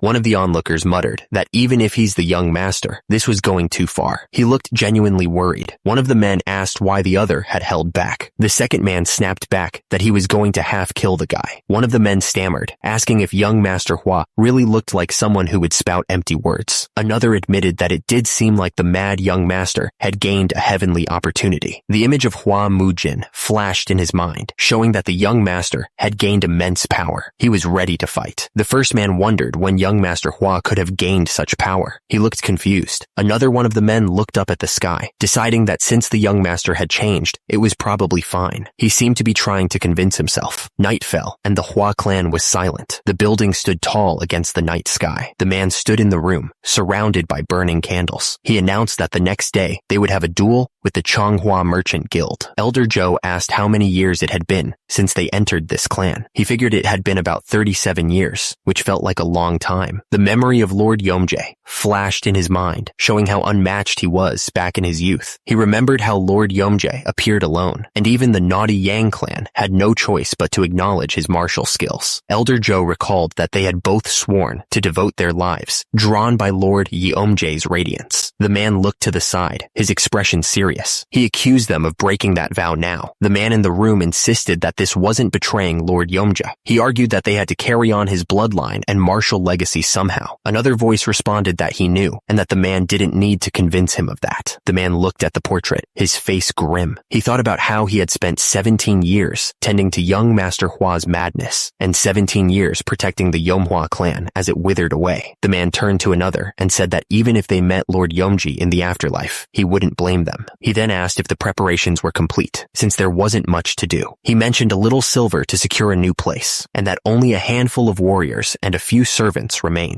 The first man looked at the other, his expression heavy. He told the other to go on ahead, his voice barely a whisper. The man insisted that even so, young Master Hua was still of his bloodline, and someone had to be there to tend to his body. He added that a master hired by the Changhua Merchant Guild would be there to serve as a witness to tomorrow's duel. The man looked at the other with disgust, saying that they bragged about theft, like it was something to be proud of. He realized that they meant to make their victory official, solidifying their dominance. The speaker spat out that the Changhua Merchant Guild were vicious snakes. He added that they'd burn this place until not even the roots remained. He was furious. Someone ordered them to go on to the agreed spot and wait. He added that the two young ones would be shocked enough as it was. One of them said that the meat felt tougher lately, and asked if it was just him. The other agreed, saying that the cheaper cuts from cattle were always the toughest. One of them asked if the other was already out of money. The other responded asking how he would know, since the chief steward barely gave them any. The first one then asked if he was sulking, and the other denied sulking over something so petty. He then asked why the first one had said they should run and get him punched. A hand reached out, as if to grab someone. The tension was thick in the air, and anything could happen. Hua Mujin straightened his robes, adjusting the folds with a practiced hand. He then asked how his look was today, clearly caring about his appearance even before a fight. The other man looked at Hua Mujin with a critical eye. He said honestly that Hua Mujin looked better with the bandages on. He then told him to go, ready to get this over with. The sound of steel scraping against leather echoed in the air as the sword slid into its scabbard. The metal was cold and unforgiving. The man asked if Hua Mujin was really going through with this. He then asked if he had come to spout the same nonsense about running away too, challenging his resolve. Hua Mujin looked down at the man with a confident smirk. He said that of course he wasn't there to spout nonsense. He added that he would be back after beating those thieves to a pulp. Elder Zhou looked determined. He announced that he was coming with Hua Mujin to the fight. Hua Mujin just looked up at him, surprised. Hua Mujin looked down, a smirk forming on his face. He thought that the old man worried too much. He was the one who would smash those thieves anyway, so the elder could relax. The doors to the training ground were now wide open, and a beam of sunlight pierced through the entrance. It was time to go. Hua Mujin stared at the open doorway, his expression unreadable. He seemed ready to face whatever was on the other side. Hua Mujin took the first step forward, his eyes fixed on the path ahead. He shouted that it was time to go, ready to face whatever awaited them. The words were written in bold strokes, announcing a martial duel. It was between the Changhua Merchant Company and the Yomhua family, a clash that everyone had been waiting for. The crowd went wild, everyone rushing to place their bets. A man shouted, urging them to hurry up and wager on who would win the duel. The man looked at the numbers, doing some quick math. He figured that the best anyone could hope for was half of half the payout, which actually sounded pretty decent. A man suggested that it might be smarter to bet on the Yomhua family, especially if they had a skilled martial artist. He decided to put 2 silver coins on the Yomhua family's young master. Suddenly, a man shouted that Yomhua family's young master Huagong had arrived. Everyone turned to look, surprised by his presence. Hua Mujin ate his candy without a care in the world. He looked calm, like he was about to go for a walk instead of a duel. Someone in the crowd got cold feet. He asked if he could cancel his bet on the Yomhua family, looking nervous. Hua Mujin arrived, casually eating a lollipop. Elder Zhou followed behind him, saying that drinking so much before a duel was not a good idea. A woman with a red umbrella appeared. She said it had been a long time since they last met, her tone laced with something like amusement. The woman asked if they really had to go through with the duel, saying it was for the sake of their blood ties. She seemed serious, but also resigned. The crowd was buzzing, whispering about the Yomhua family. Someone pointed out that the Yomhua family applied for the duel first. They were saying that doing something reckless, without the skill for it, meant the rumors were true. The speaker was furious. He said that it was like they were saying that they started this match on purpose. He added that he would have no choice but to return the favor. The speaker looked determined. He stated that they couldn't let Changhua Merchant Company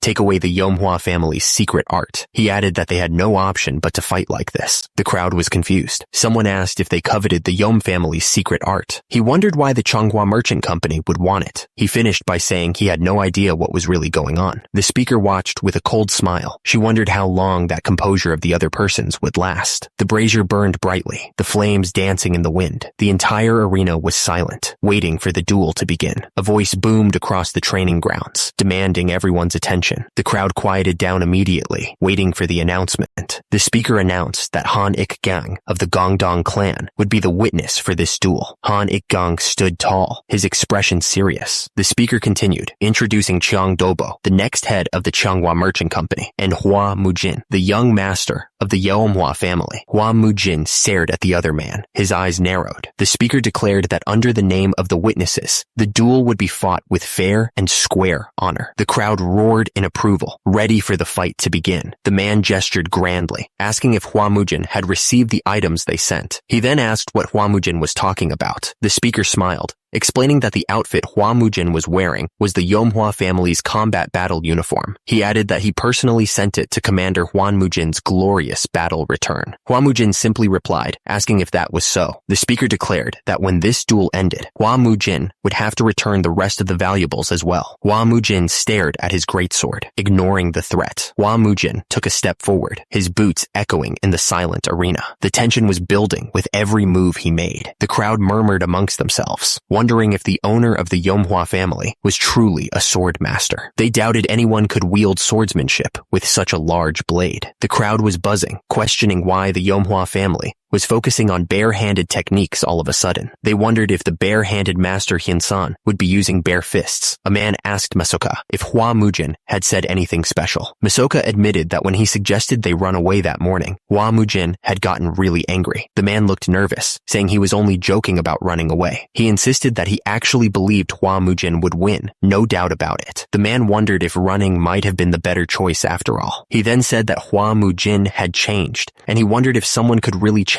that suddenly, or if madness was somehow contagious. A man with a staff shouted, asking if both sides were ready to begin. Hua Mujin lowered his stance. His eyes narrowed as he gripped his sword tightly. The opponent on the other side grinned and asked if he was ready. A voice boomed across the training grounds, declaring that the duel was about to begin. The crowd held its breath, waiting for the first move. Hua Mujin didn't waste any time. He launched himself forward, his sword aimed right at the opponent. Hua Mujin's eyes widened slightly. He wasn't expecting the opponent to be so skilled, so ready. The two swords met with a deafening clang, sending sparks flying everywhere. The power behind the blow was incredible, shaking the ground beneath them. The spectators couldn't believe what they were seeing. So fast, they shouted in disbelief, eyes wide. The clash of swords echoed through the training grounds as Hua Mujin met his opponent's strike head-on. Wasn't Hua Mujin supposed to be severely mad? One spectator wondered. I heard he hadn't even learned martial arts. Where on earth does that power come from? The swords continued to grind against each other. Still, it's the skill of an one-day pup, another spectator scoffed, trying to downplay Hua Mujin's sudden burst of power. The duel intensified, the air thick with tension. Sparks flew as Hua Mujin and his opponent traded blows, each strike carrying immense force. The impact of another sword clash sent shockwaves through the training grounds. Hua Mujin kept his eyes locked on his opponent, his resolve unwavering. The duel was a storm of steel, the sound of clashing swords ringing in the air. Each strike was met with equal force, neither fighter giving an inch. The spectators watched with amusement, some even laughing at the display. They clearly didn't think much of Hua Mujin's chances. One spectator, watching from under his umbrella, was starting to reconsider his earlier assumptions. He thought to himself that Hua Mujin was surprisingly enduring. Another observer, studying the fight with a critical eye, compared Hua Mujin's skills to those of Daboga. He thought that, compared to the martial arts that Daboga had built up until now, it was negligible. Hua Mujin swung his sword with renewed determination, ignoring the doubts of the spectators. He was going to prove them all wrong. The punch connected with a sickening thud.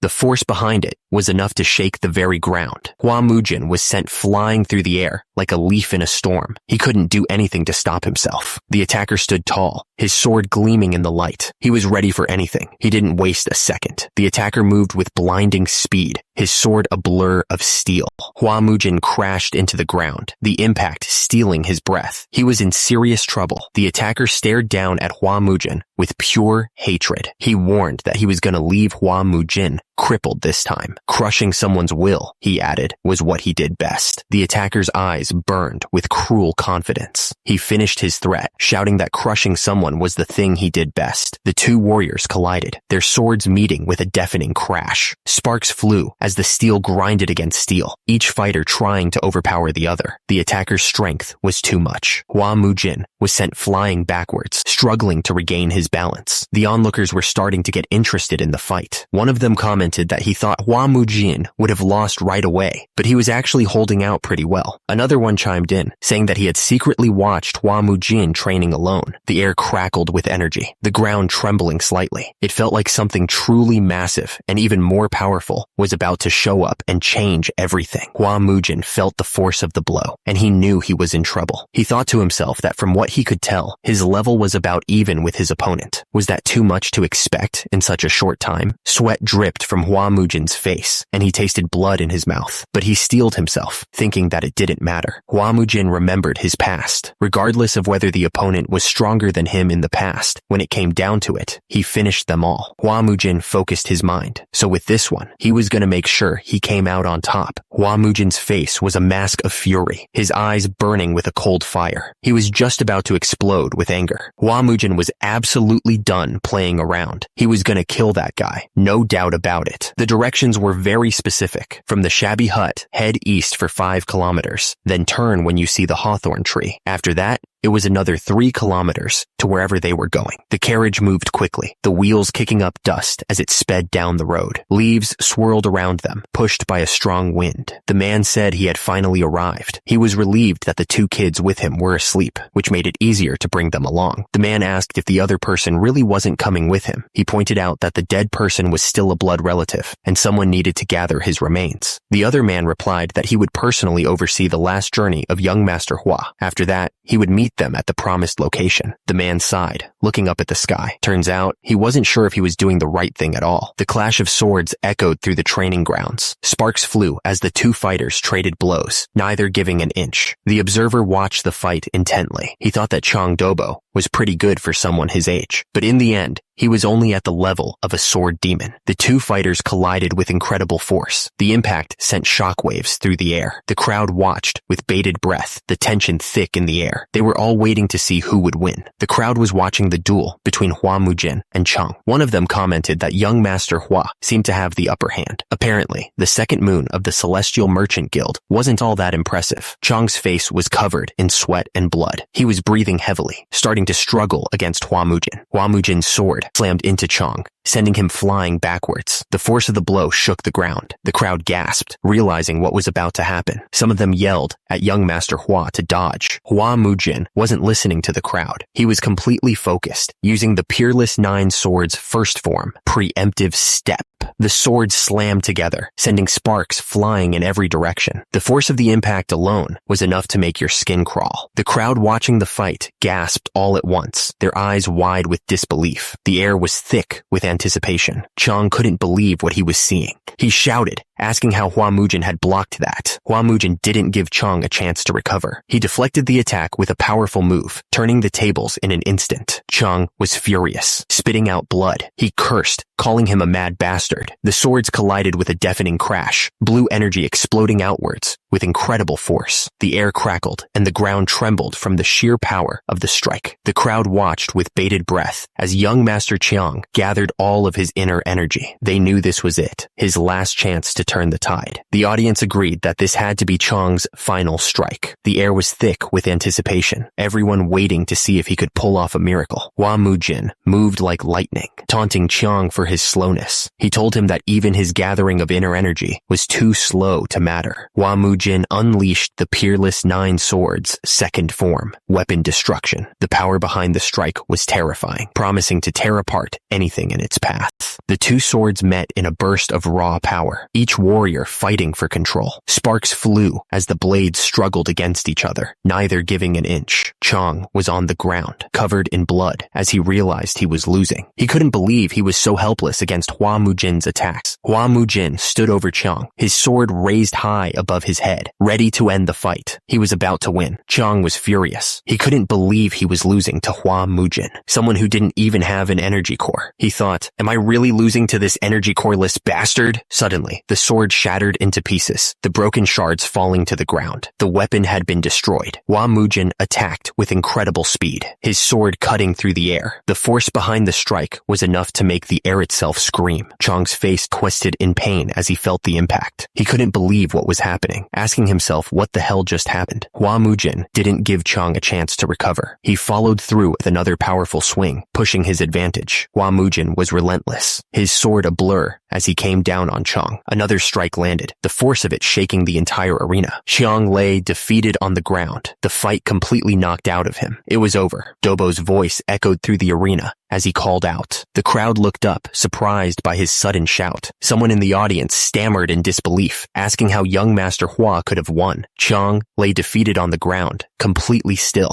Hua Mujin stepped down hard, his foot crushing Chang's arm. The sound of bones cracking echoed through the arena. Hua Mujin stared down at Chang, his voice cold as ice. He warned that he would take the arm as payment for a 17-year-old grudge. Chang looked up, his face pale with shock. He stammered, asking what Hua Mujin had just said. Hua Mujin looked down at Chang with a cold expression. He remarked that since it was the Changhua Merchant Guild, maybe they could find a way to reattach the arm. Hua Mujin turned and walked away, his footsteps echoing through the arena. Each step seemed to carry the weight of his victory and the finality of his actions. Chang lay on the ground, broken and defeated. The arena was silent except for his ragged breathing, a testament to the brutal end of the duel. Someone in the crowd pointed out that Chang's energy core was shattered as well. Hua Mujin just shrugged, acting like he didn't go too far. The other person argued that there was a clear skill gap and the match was decided long ago. But then another person fired back, asking if it was really necessary to use the 7 wounds fist strike on the head of a 5-year-old kid who knew no martial arts. Hua Mujin's eyes glowed red with fury as he spoke. He declared that this was merely the end of a 17-year-old grudge, and from now on, they would pay the price for provoking the Flame Hua clan. The air crackled with tension as Hua Mujin delivered a final warning. He told them to prepare themselves well, hinting at the storm that was about to break. Hua Mujin turned his back, sheathing his sword with a metallic click. He walked away, leaving the defeated Chang and the stunned onlookers behind. Tears streamed down the person's face as they trembled with rage. They screamed that they would never forget what Hua Mujin had done. The crowd gasped, their faces a mix of shock and fear. The air was thick with disbelief as the weight of Hua Mujin's actions settled upon them. Hua Mujin stood tall, his sword gleaming under the arena lights. The crowd watched in stunned silence, unsure of what they had just witnessed. The onlookers couldn't believe what they had just witnessed. One of them said that he crushed an outer sect disciple of the Kongdong sect in just a few moves, and that it was a sword art they'd never seen before. The crowd erupted in cheers, hailing Hua Mujin as a new martial master. They chanted his name, their voices filled with excitement and disbelief. One of the men suggested they head back. The other one agreed, still stunned by what he had just seen. Hua Mujin turned and walked away, his back to the crowd. One of the men commented that he didn't remember Hua Mujin's back being so broad. Chief Steward Do shouted, replying with a nervous, "Yes?" He was clearly on edge. The Chief Steward Do wondered if Hua Mujin had already noticed they were planning to run away. He was getting a bad feeling about this. Hua Mujin asked with a smile about the gold he had entrusted to them. He didn't seem angry, but his eyes were cold. Chief Steward Do laughed nervously, saying that of course he hadn't spent it all. He added that he'd have to stop by the bank soon because of some money issues. Chief Steward Do suddenly said that there was one more thing he needed to mention. He looked like he was trying to avoid something. Hua Mujin said he didn't really care if Elder Zhou and the other warriors left the clan, but he warned that if anyone ever tried to split him apart from his 2 younger siblings, they'd have to pay with their lives. Hua Mujin's face darkened, his eyes promising a brutal response. The threat hung heavy in the air. Hours later, the sun began to set, painting the sky with streaks of orange and purple. Little brother shouted, upset that it was his brother's duel day. He said he couldn't forgive whoever did this, but then he paused, saying he should probably read the message that came with the messenger pigeon first. "Oh dear," little brother said. said, clearly worried. Little sister tugged on his hair, equally concerned about what the message said.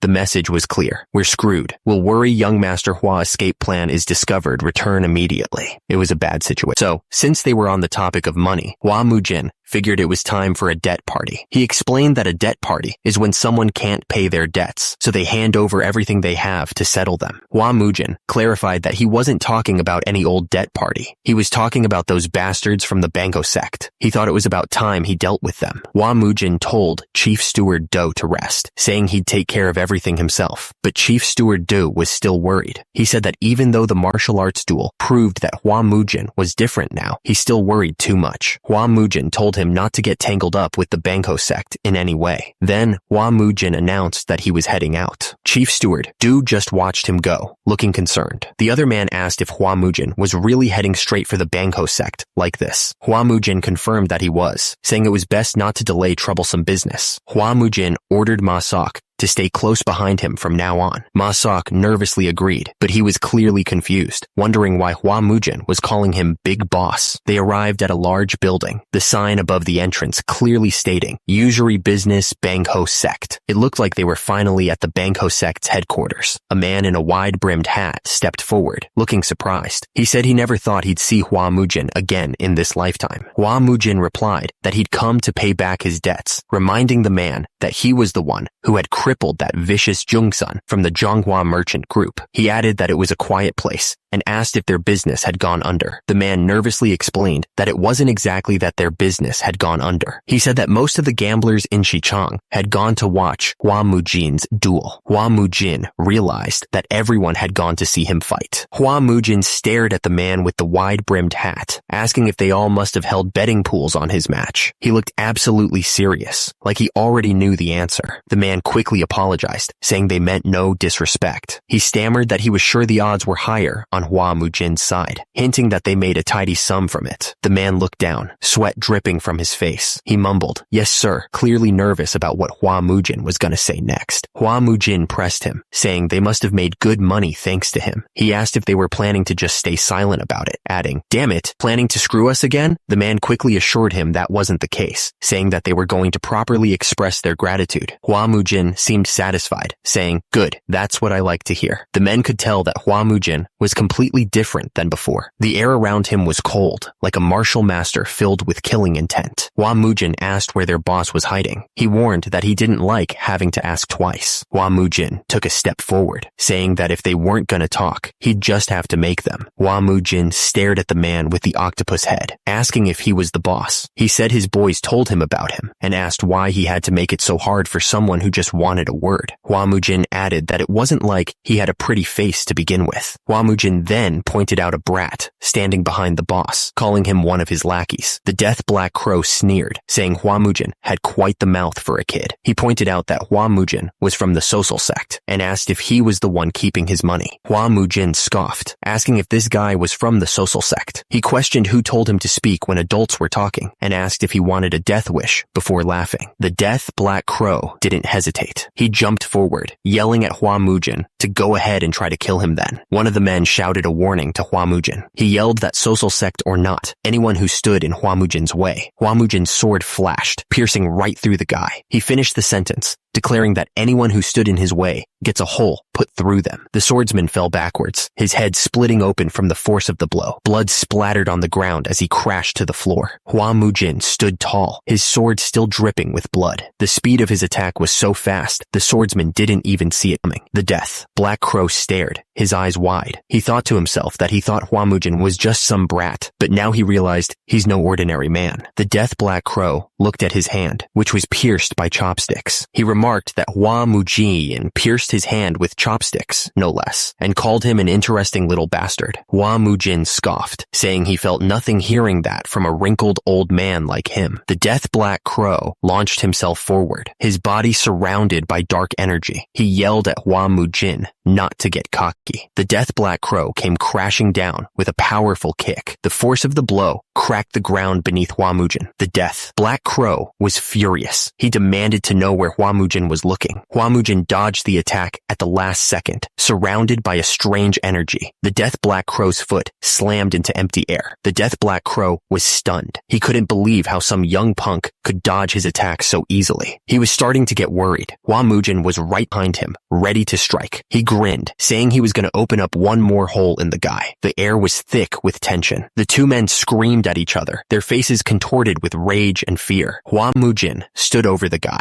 asking if he was enjoying the breeze. The guy spat out blood, cursing Hua Mujin for attacking them, warning that the sect would come for him. The fallen man, his face covered in blood, threatened that Hua Mujin's family and friends wouldn't be safe either. Hua Mujin scoffed, telling the guy to send the social sect after him if they were so tough. He added that the guy was gonna die right there. The guy begged him to wait. The guy started begging, offering his wealth, even his concubines, if Hua Mujin would just spare him. Hua Mujin looked at the guy with disgust, asking if he suddenly wanted to live. Hua Mujin was breathing hard, telling the man that he didn't need his concubines, but that wealth he mentioned did interest him. The man, his face covered in blood, promised that it was all in Dechang. He swore he'd bring everything back. Hua Mujin replied that was the right attitude, but if he didn't return, Hua Mujin warned that he'd be breathing through the holes in his face instead. The man quickly agreed that he'd be right back. Hua Mujin paused for a moment. Now then, Hua Mujin looked down at the others, his eyes cold. He asked if they should continue settling this debt. One of the men fell to the ground, begging Hua Mujin to spare him too.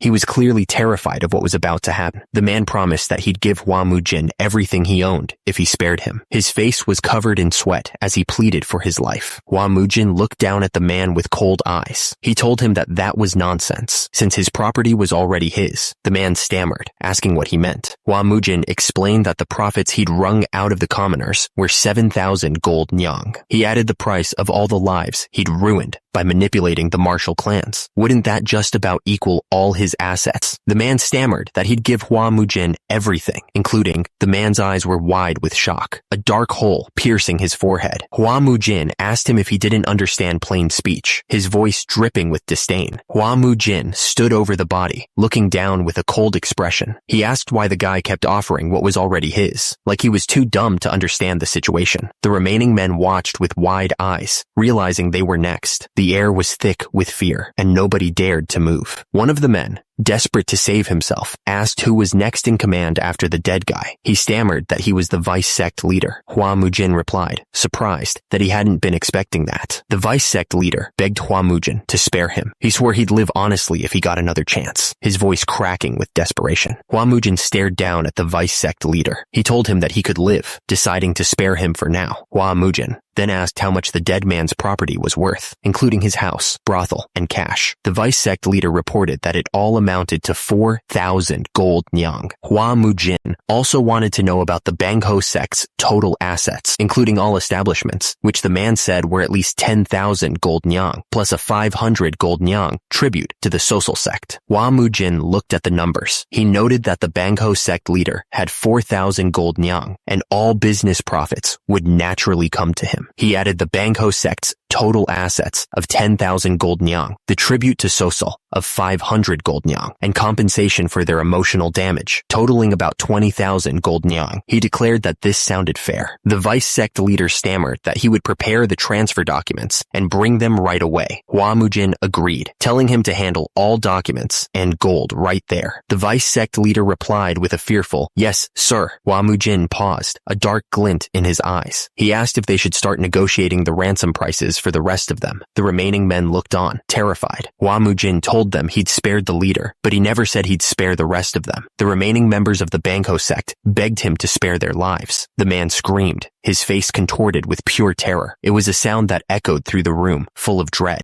Just then, a man walked in, looking surprised by the scene. He said he'd just gotten back from the debt party, clearly confused by the situation. The man explained that each chest held about 400 gold nyang. He confirmed that he was speaking to young Master Hua. The man asked Hua Mujin if he remembered who was backing the Bangho sect. He reminded Hua Mujin that he himself had said it was the social sect. Then he wanted to know if Hua Mujin knew who was allied with them. Chief Do scoffed, asking why he should care about the social sect. He then revealed that Ju Sugang of the Crimson Sword sect was sworn brothers with the Death Black Crow and Red Crow of the social sect. Hua Mujin asked if the Death Black Crow was the guy with the pitch black fingers. He then casually mentioned that he had stuck chopsticks in the guy's eyeballs, which shocked Chief Do. Hua Mujin told Chief Do that the Death Black Crow might be too much for him or Elder Joe to handle, but Hua Mujin warned that Chief Do shouldn't hold him to his standards, because if trouble like that came looking for him, he'd just kill them all. Simple as that. Hua Mujin changed the subject, telling Chief Do to get him some tender beef for dinner. He also told him to make sure his siblings were fed when they returned, before turning to head inside. Chief Do watched Hua Mujin walk away, thinking about how the Death Black Crow was feared even across Sichuan. He wondered how Hua Mujin didn't think much of such a man. He then thought about the incident during the duel, wondering if this was really the same young Master Hua he once knew. The Flame Hua clan estate was quiet that night. The wind whispered through the eaves of the buildings, carrying the scent of pine and the promise of a storm. The merchant group leader was overseeing an ambush on the Flame Hua clan. He scoffed at the other person, saying that he must have been baffled by the customs of the duel. He added that the other person was just someone who's hired to do the job, so why so talkative? The woman coldly ordered them to bring back only one child alive. She said they could kill the rest if they wanted. Her face was stone cold. The person was reminded that one child must not die. He chuckled and said that he understood, and that they'd be back before sunrise. The whole thing was creepy. Hua Mujin's face was filled with fury as he vowed to tear apart everything they held dear right before their eyes. His anger was burning like a wildfire. The wind howled through the mountains, carrying the red flag high. The man stood firm, a silent promise to protect his clan, no matter what the cost. Turns out, the Yomhua clan once had its own era of glory. Countless martial artists, all drawn to the remarkable Yomje, filled the training grounds. Even the prestigious Tong clan of Sichuan highly praised Yomje's character and skill. In just one generation, things changed for the better. The Yomhua clan established itself as a martial family that no one could ignore. They were at the top of their game. Even renowned masters couldn't carelessly touch the warriors of the Yomhua clan. It was a time when all the residents would cheer enthusiastically whenever they walked the streets of Sochang. But after the death of Yomje, things went downhill fast. The succession ceremony for the next clan head went ahead, but the new leader was clearly not up to the task. The incompetence of the new head was plain for everyone to see. The Yomhua clan started to fall apart. Even those who had promised to be loyal started turning away, one after another. It was a slow bleed, but it was definitely happening. It was all a far cry from the image of Yomje, the leader who once commanded the whole world. He was a legend in his own time, and now, to those who were on the side of justice, Yomje was a generous hero. But to his enemies, he was an unbeatable master. He was truly a hero for the ages, no doubt about it. But why was it that the speaker saw the image of Yomje mixed with young Master Hua's back as he walked away? It didn't make any sense. The guard was screaming, calling for the head steward. He asked where the young master and young lady were, his voice cracking with fear. He realized that there were too many assassins from the heavenly demon cult. The guards reported that Elder Joe and the warriors had somehow made it back, but it wasn't enough. There were just too many assassins, and the young lord and young lady were in serious danger. The guard shouted for someone to inform young Master Hua Mujin immediately. He said he was going on ahead, and the other guard agreed. Far from the estate, the fight was happening in a bamboo forest. The assassins were closing in. Hua Mujin looked at the remaining assassins, holding the little brother close. He told them that he wasn't going to kill all of them, so they should think carefully about what they were going to do next. The assassin sneered, warning Hua Mujin that he could lose the kids if he tried anything stupid. The assassin seemed to be enjoying this way too much, like it was all a game to him. He was a real piece of trash. The fight was chaotic, a whirlwind of blades and bodies, moving too fast to follow. There were just so many of the assassins, swarming like angry bees. The assassin was ready to strike, his eyes narrowed behind the mask. He was completely focused on his target, not even a flicker of doubt in his expression. Hua Mujin's voice cut through the noise, telling them to back off quietly. He looked completely calm, like he was just dealing with some annoying flies. Another assassin showed up, shouting for them to kill Hua Mujin. They were starting to get desperate, like they knew things weren't going their way. The fight was a blur of motion, blades flashing and bodies colliding. Hua Mujin moved with incredible speed, deflecting each attack with a strength that seemed impossible. The The assassin swung his sword, sneering that they only sent a decrepit old fossil. He seemed way too confident, like he thought this fight was already won.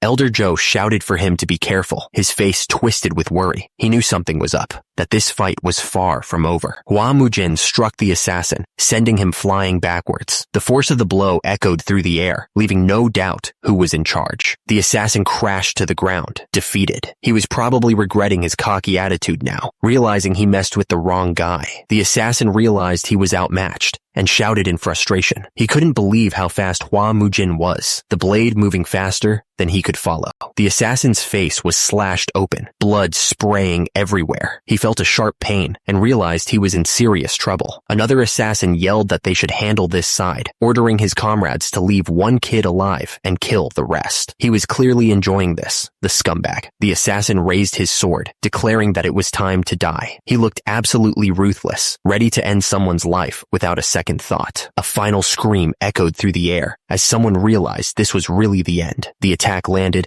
and everything went silent. The assassin laughed, clearly enjoying the situation. He was having a blast, feeling no regret at all about his horrible mission. The assassin looked down at the two kids, trying to decide which one to kill and which one to take. He wondered which one would be more useful to his boss. The little sister looked up, fear in her eyes. She stammered for her brother, scared about what was going to happen. The little brother stepped forward, shouting that if someone had to die, it should be him. He wasn't going to let his sister get hurt. Suddenly, a surge of power erupted. Hua Mujin's face glowed, and the air crackled with energy. Everyone was stunned by the sudden eruption of power. The assassin and the two kids looked at each other with wide eyes, trying to figure out what was going on. The assassin looked up, his eyes widening as he recognized the man standing before him. He shouted, "That guy is the mad demon, Hua Mujin!" The assassin said that it shouldn't matter if they killed Hua Mujin too. If he got in the way of their mission, they had to take him out. The assassin lunged forward, swinging his sword at Hua Mujin. He yelled that Hua Mujin had a death wish. Hua Mujin stared at the assassin, his face full of rage. He wasn't going to let this scumbag get away with threatening his family. Hua Mujin launched a flurry of attacks, blades flying everywhere. The assassin raised his swords to block, barely managing to keep up with the speed. The two men stood face to face, the air crackling with tension. They were both waiting for the other to make the first move, ready to strike at any moment. The assassin looked completely baffled. He muttered, "Huh?" Hua Mujin unleashed a devastating sword technique, the force of it creating a shockwave. The assassin shouted, "What the hell is that?" The other assassins realized how dangerous Hua Mujin was and started to panic. They yelled, "Everyone, attack! Kill him!" Hua Mujin didn't hesitate. He unleashed the solitary nine swords technique, a whirlwind of deadly force ready to tear through anything. You could feel the energy building up around him. The fifth form of the sword technique erupted around Hua Mujin, creating a vortex of red energy. The assassins were trapped in the storm of blades. The technique hit with full force. Hua Mujin stared at the assassin, his eyes filled with rage. As the assassin looked back, completely shocked, the assassin screamed as the blades tore through him. Hua Mujin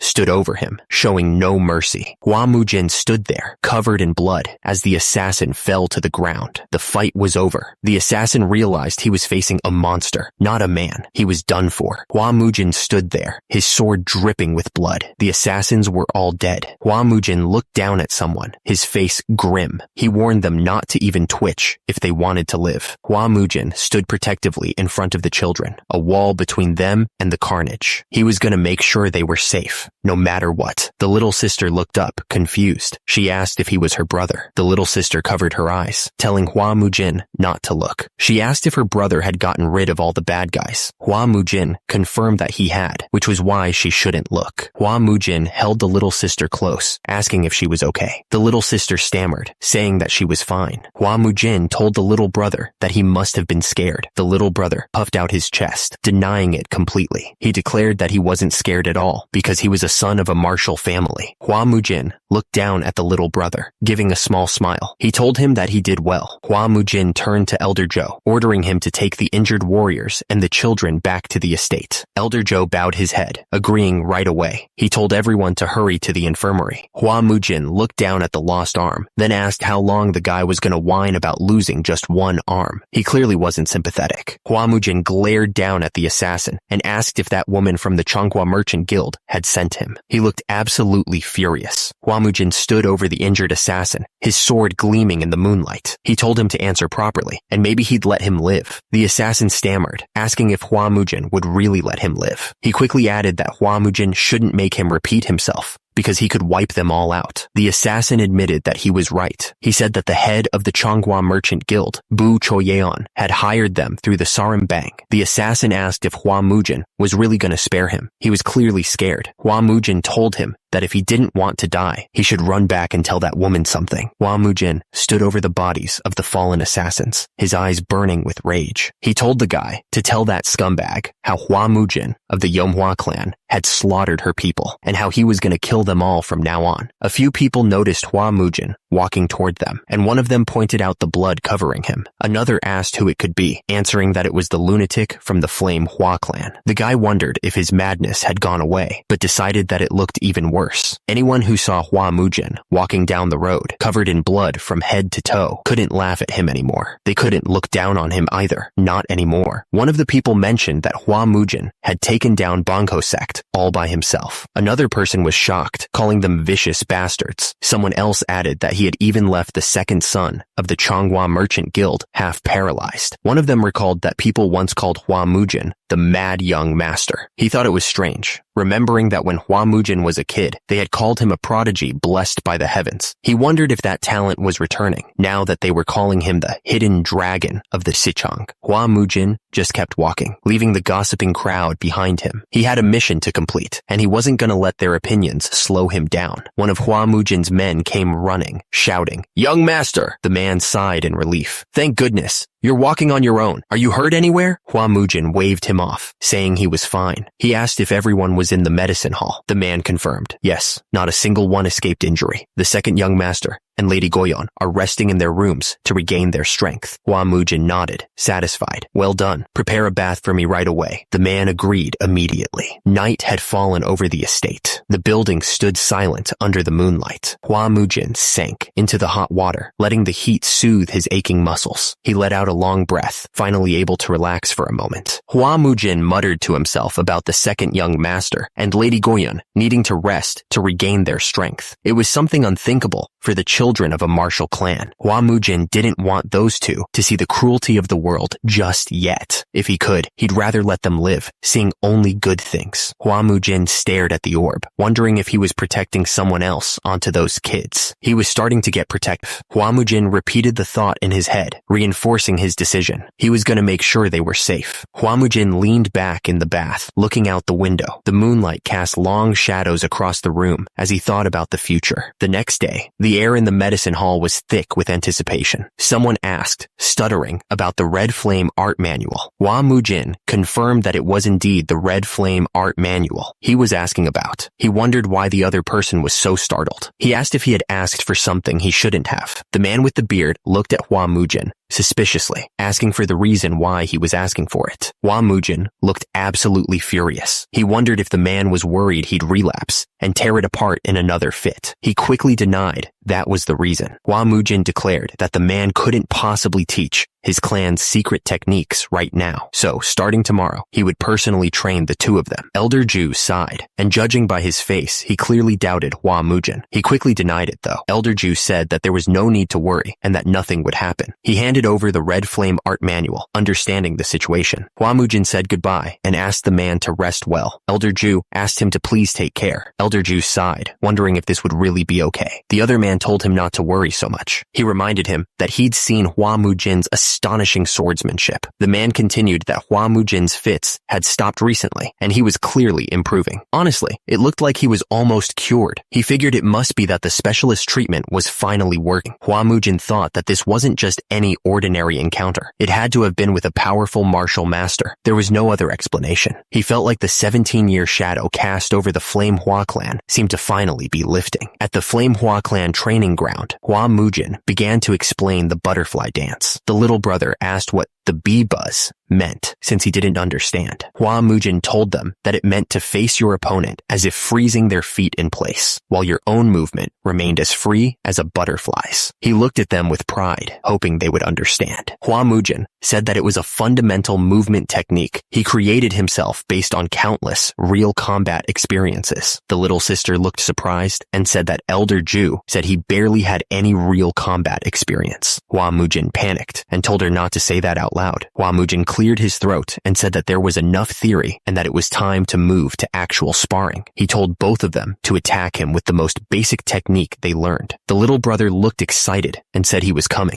The little sister screamed as she tried to strike. She was putting everything she had into the attack. Hua Mujin didn't even seem to be trying as he blocked both children's attacks. He barely moved, but his defense was perfect. Hua Mujin was starting to get annoyed. He wondered what the hell they were doing and if they were really from a martial clan. He thought that maybe they were just too young. Hua Mujin thought that this was absurd. They didn't know how to balance their weight or rotate from the lower body. They couldn't even manage to do the basics of body control. Hua Mujin shouted for them to stop. He was clearly not happy with their progress. Hua Mujin suddenly stopped, holding his head. He said he had a headache and that they should stop for the day. He asked if they were all right, even though he hadn't hit their heads. Hua Mujin told them that their skills were much better than he had expected. He said that they needed to strengthen their basics before learning any advanced moves. He told them to go rest and that he would see them both at dinner. Hua Mujin sighed, watching them leave. He knew this wasn't going to be easy. He had a long road ahead of him to get them up to speed. Suddenly, someone spoke up, calling him master. The speaker said that Hua Mujin must have had a hard time himself. Hua Mujin apologized, saying that because of him, the clan's martial lineage was lost. He vowed to restore their ruined clan to its former glory and revive the clan's martial legacy. Hua Mujin was going to find that scumbag, the one who bore that cursed swordless mark, the one he couldn't defeat in his previous life. He was dead set on finding him. Hua Mujin's eyes narrowed, and he said he was going to kill him, no matter what it took. His face was set in stone. He wouldn't be stopped. Hua Mujin stared at his hand, frustrated that he couldn't even lift it, but he could feel it. The energy in the air was changing. Hua Mujin started practicing his sword forms, and he could feel his speed increasing with every move. The red energy around him intensified. Hua Mujin leaped into the air, the sword a mere extension of his will. He was determined to master these skills, no matter the cost. A few days passed. Then one of the men announced that he had returned. It was obvious that he had been gone for a while. Hua Mujin simply said it was good work. He didn't seem overly impressed. The guy was furious. He asked if all Hua Mujin had to say was good work after everything they'd gone through to protect the second young master and Lady Soyeon. He wanted to know who told Hua Mujin to pull that garbage in the first place. Hua Mujin stared down at the man, warning that if he had arrived even a little later, they'd all be dead. He threatened that if they ever pulled something like that again, he'd make sure to kill them himself. The man apologized immediately, stammering. Another man commented that Hua Mujin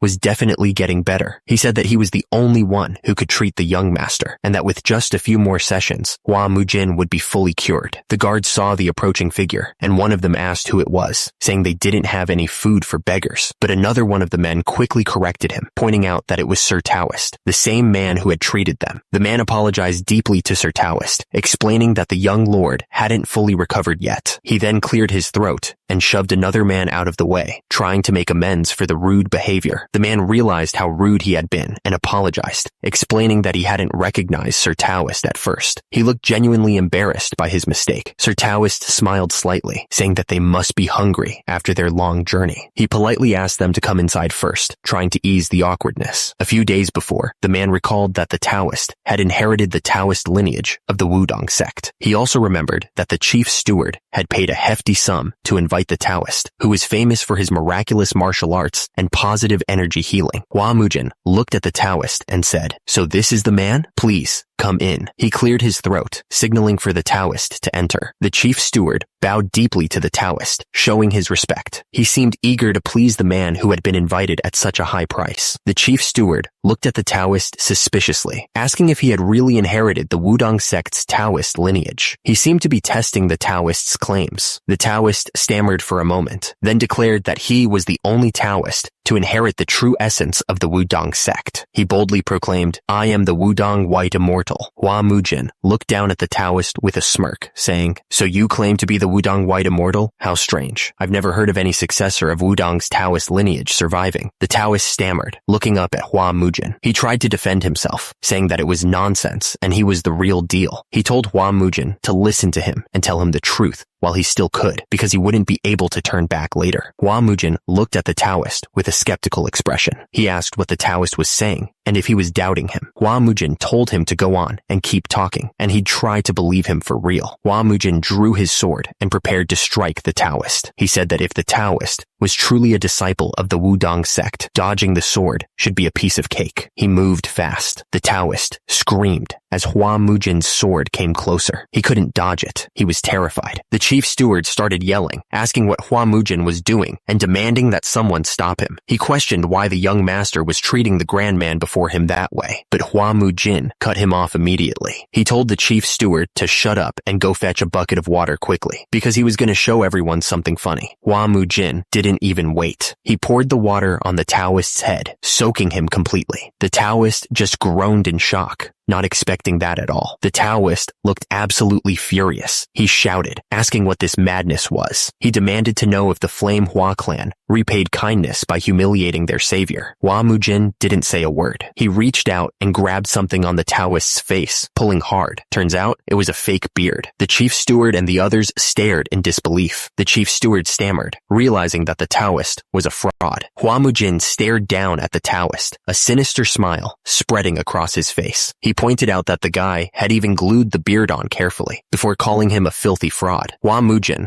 looked absolutely furious. He couldn't believe he'd actually fallen for the scam, and he let the Taoist know that he had insides trying to swindle him of all people. The chief steward asked Hua Mujin what he was going to do with the guy. Hua Mujin suggested cutting off his limbs and turning him into an eunuch, his eyes burning with anger. Hua Mujin said he wasn't going to kill the Taoist, because if he died, how would he get his money back? The Taoist started begging, saying he'd return all the money he swindled if Hua Mujin would just spare his arms and legs. Hua Mujin said that was a given, but he was also going to charge the Taoist for his useless limbs and manhood. The Taoist begged for anything but that, saying he'd pay any amount Hua Mujin asked for. Hua Mujin asked the chief steward how much the Taoist had scammed from him. When he heard it was 50 gold nyang, Hua Mujin couldn't believe it. He asked what the chief steward had been doing all these years to get conned that badly. The chief steward tried to explain that he'd heard the Taoist was a great healer, but Hua Mujin cut him off. He shouted that he'd heard enough and didn't want to listen to any more of it. He looked absolutely furious. Hua Mujin told the Taoist that he heard him and he should start with the 50 gold nyang. The Taoist stammered, saying the money wasn't there right now and they'd have to go to his residence in Jinyan. When Hua Mujin heard it was 4 hours away, he told the Taoist to lead the way. The chief steward asked if they should come along, but Hua Mujin told them not to bother. He asked what they would even do with their weak bodies and if they wanted him to clean up their corpses too. Hua Mujin told them to stay home and not cause trouble. The chief steward looked down, feeling useless. Hua Mujin ordered the scammer to move it and lead the way. The Taoist stammered, agreeing immediately. Meanwhile, the chief steward watched him go, worried. He muttered that the young master was no longer the man he used to be. Hua Mujin ran after the Taoist, his cloak billowing behind him. He was dead set on getting that money back, no matter what it took. Hua Mujin followed the Taoist out of the city. People moved out of their way, whispering and watching them go. They walked further, leaving the city behind. The houses became smaller and fewer until there was nothing but fields and the road ahead. Hua Mujin clicked his tongue, getting annoyed. He thought he should have brought a horse. There wasn't a single beast in this trash place. The Taoist pointed toward a fancy carriage and asked Hua Mujin to get on. Hua Mujin just smirked. He remarked that the Taoist must have scammed quite a lot of people to afford that. Hua Mujin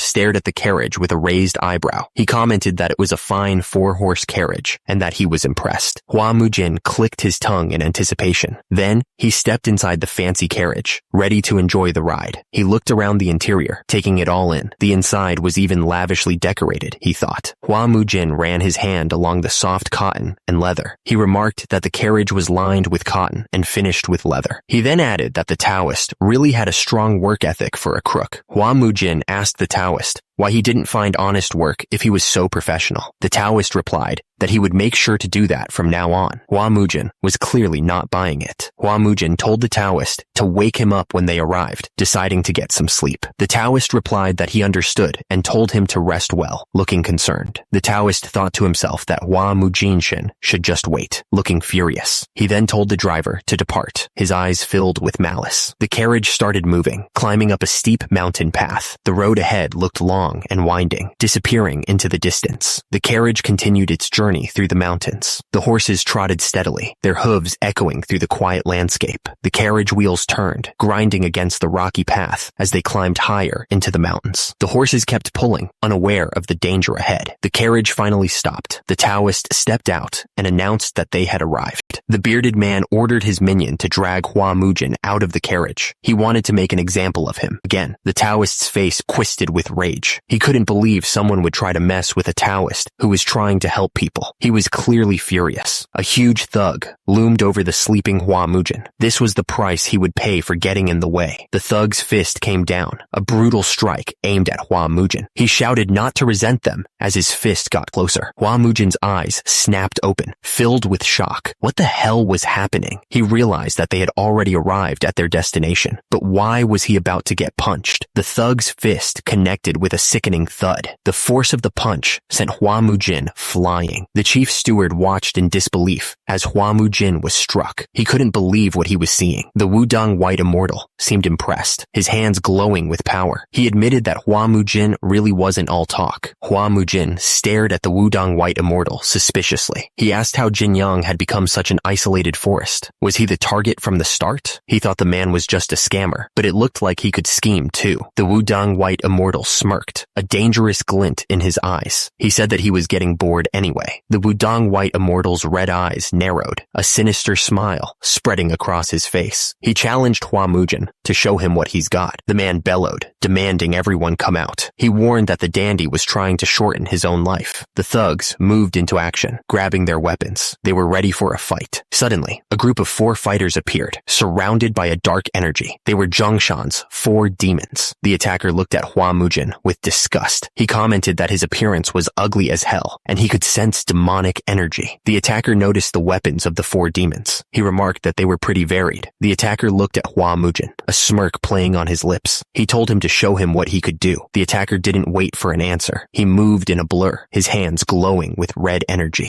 Hua Mujin grunted as the blow landed. The force of the strike sent him staggering back. Just as the attacker was about to strike again, the Zhonghayan 4 demons rushed in. They surrounded Hua Mujin, ready to defend him. One of the Zhonghayan 4 demons realized what was happening. He shouted that the attacker was only going after one person. He told his comrades they had to help Hua Mujin. The attacker was hit hard, and he could feel it. He yelled, saying that the blow was coming down like a mace, and that it was so heavy. Hua Mujin managed to block the attack, but the force behind it was immense. He grunted as he absorbed the blow. The clash between them was intense, each blow carrying tremendous power. Sparks flew as their weapons met, the force of impact shaking the ground. Hua Mujin stood over the attacker, looking down at him with cold eyes. He told him that he was nothing special after all. Hua Mujin didn't waste any time. He struck the attacker with a final, devastating blow, sending him flying. The attacker yelled, feeling the power behind his strike. He was sure he had the upper hand. Hua Mujin barely managed to block the attack, but the force behind it was huge. He could feel the impact shaking his arms. The sound of metal on metal echoed through the mountains as their weapons met once more. The attacker grunted, pushing harder. Hua Mujin was hit, the force of the blow taking his breath away. He felt a sharp pain shoot through his body. Hua Mujin didn't give him a chance to recover. He launched a counterattack, his sword moving with blinding speed. Hua Mujin barely managed to hold his ground, blocking the strike just in time. He grunted, feeling the force of the blow. The immortal didn't let up, pressing his attack with relentless speed. He was determined to break through Hua Mujin's defenses. Hua Mujin was hit, the sword tearing through his guard. He felt a sharp pain as the blade made contact. Hua Mujin fell to the ground, the force of the blow sending him sprawling. He groaned, trying to get back on his feet. Hua Mujin thought to himself that they were definitely using demonic arts. He wondered how there could be demonic arts here in the Central Plains, and he didn't want to kill juniors who used them. He wondered what to do. do. Hua Mujin looked down at the men he had defeated and paused. He was trying to decide what to do with them. One of the Zhonghaian 4 demons fell to his knees, begging for his life. "We lost. Please spare us," he pleaded. The same member of the Zhonghaian 4 demons continued to speak. Damn it, to think the Zhonghaian 4 demons would be defeated so helplessly. After the first few moves, it was obvious we're no match for you. Why'd then mess around and get hit, if you like getting hit? Hua Mujin looked down at the defeated men and said, "Fine, I'll spare you. I'll destroy your energy core and sever your meridians." The member of the Zhonghaian 4 demons cried out in pain as Hua Mujin's words hit him. One of the Zhonghaian 4 demons was on his knees, begging for mercy. He cried out, saying they were only following orders. Hua Mujin just stared down at the man, unimpressed. "Don't whine at that age of yours," Hua Mujin said coldly. Hua Mujin leaned in, demanding to know who taught him those martial arts. The Zhonghaian 4 demons member seemed confused. He stammered, asking what Hua Mujin meant by that. Hua Mujin pressed him harder. He wanted to know who his master was. Hua Mujin said it was ridiculous to call what he had demonic energy, but that was definitely it. He added that there weren't many who emitted demonic energy in the central plains. The member of the Zhonghaian 4 demons started to crack. He admitted that until the year before he was last alive, they didn't even know his master's name. He said that their master told them to forget about looking for other disciples under him. Hua Mujin scoffed. He said that they should have kept their heads down and practiced shabby martial arts quietly, but instead they went thieving. The member of the Zhonghaian 4 demons denied it immediately. He said they weren't thieves and only helped with their brother's business on the side. The Taoist looked up at Hua Mujin, trying to justify his actions. He asked if Hua Mujin knew what that man was like, and still helped him. He argued that saving people was a righteous deed, wasn't it? Hua Mujin cut him off, clearly not interested in excuses. He ordered them to leave and to stop being lackeys. He coldly warned that if he ever saw them again, they would die. The group quickly thanked him, relieved to be let off so easily. Hua Mujin continued, now demanding that the Taoist not only pay ransom for the men, but also pay with his own life. He added that he wanted reimbursement for his lost stamina and mental damage during the whole incident. The Taoist stammered, asking if there was even such a thing as mental damage. Hua Mujin watched as the carriage slowly made its way down the mountain path. He didn't say a word, just stared as it disappeared into the distance. One of the thugs remembered his master's words. He had said that they weren't good at thinking and had gullible ears. Their master had warned them that they needed to carefully choose who they befriended. One of the thugs brought up something their master had said. He had told them that if they ever met someone strong and righteous, they should follow them and serve them. The other thugs nodded in agreement. Their thoughts were aligned. Hua Mujin was getting annoyed. He asked why they were stopping again and what it was this time.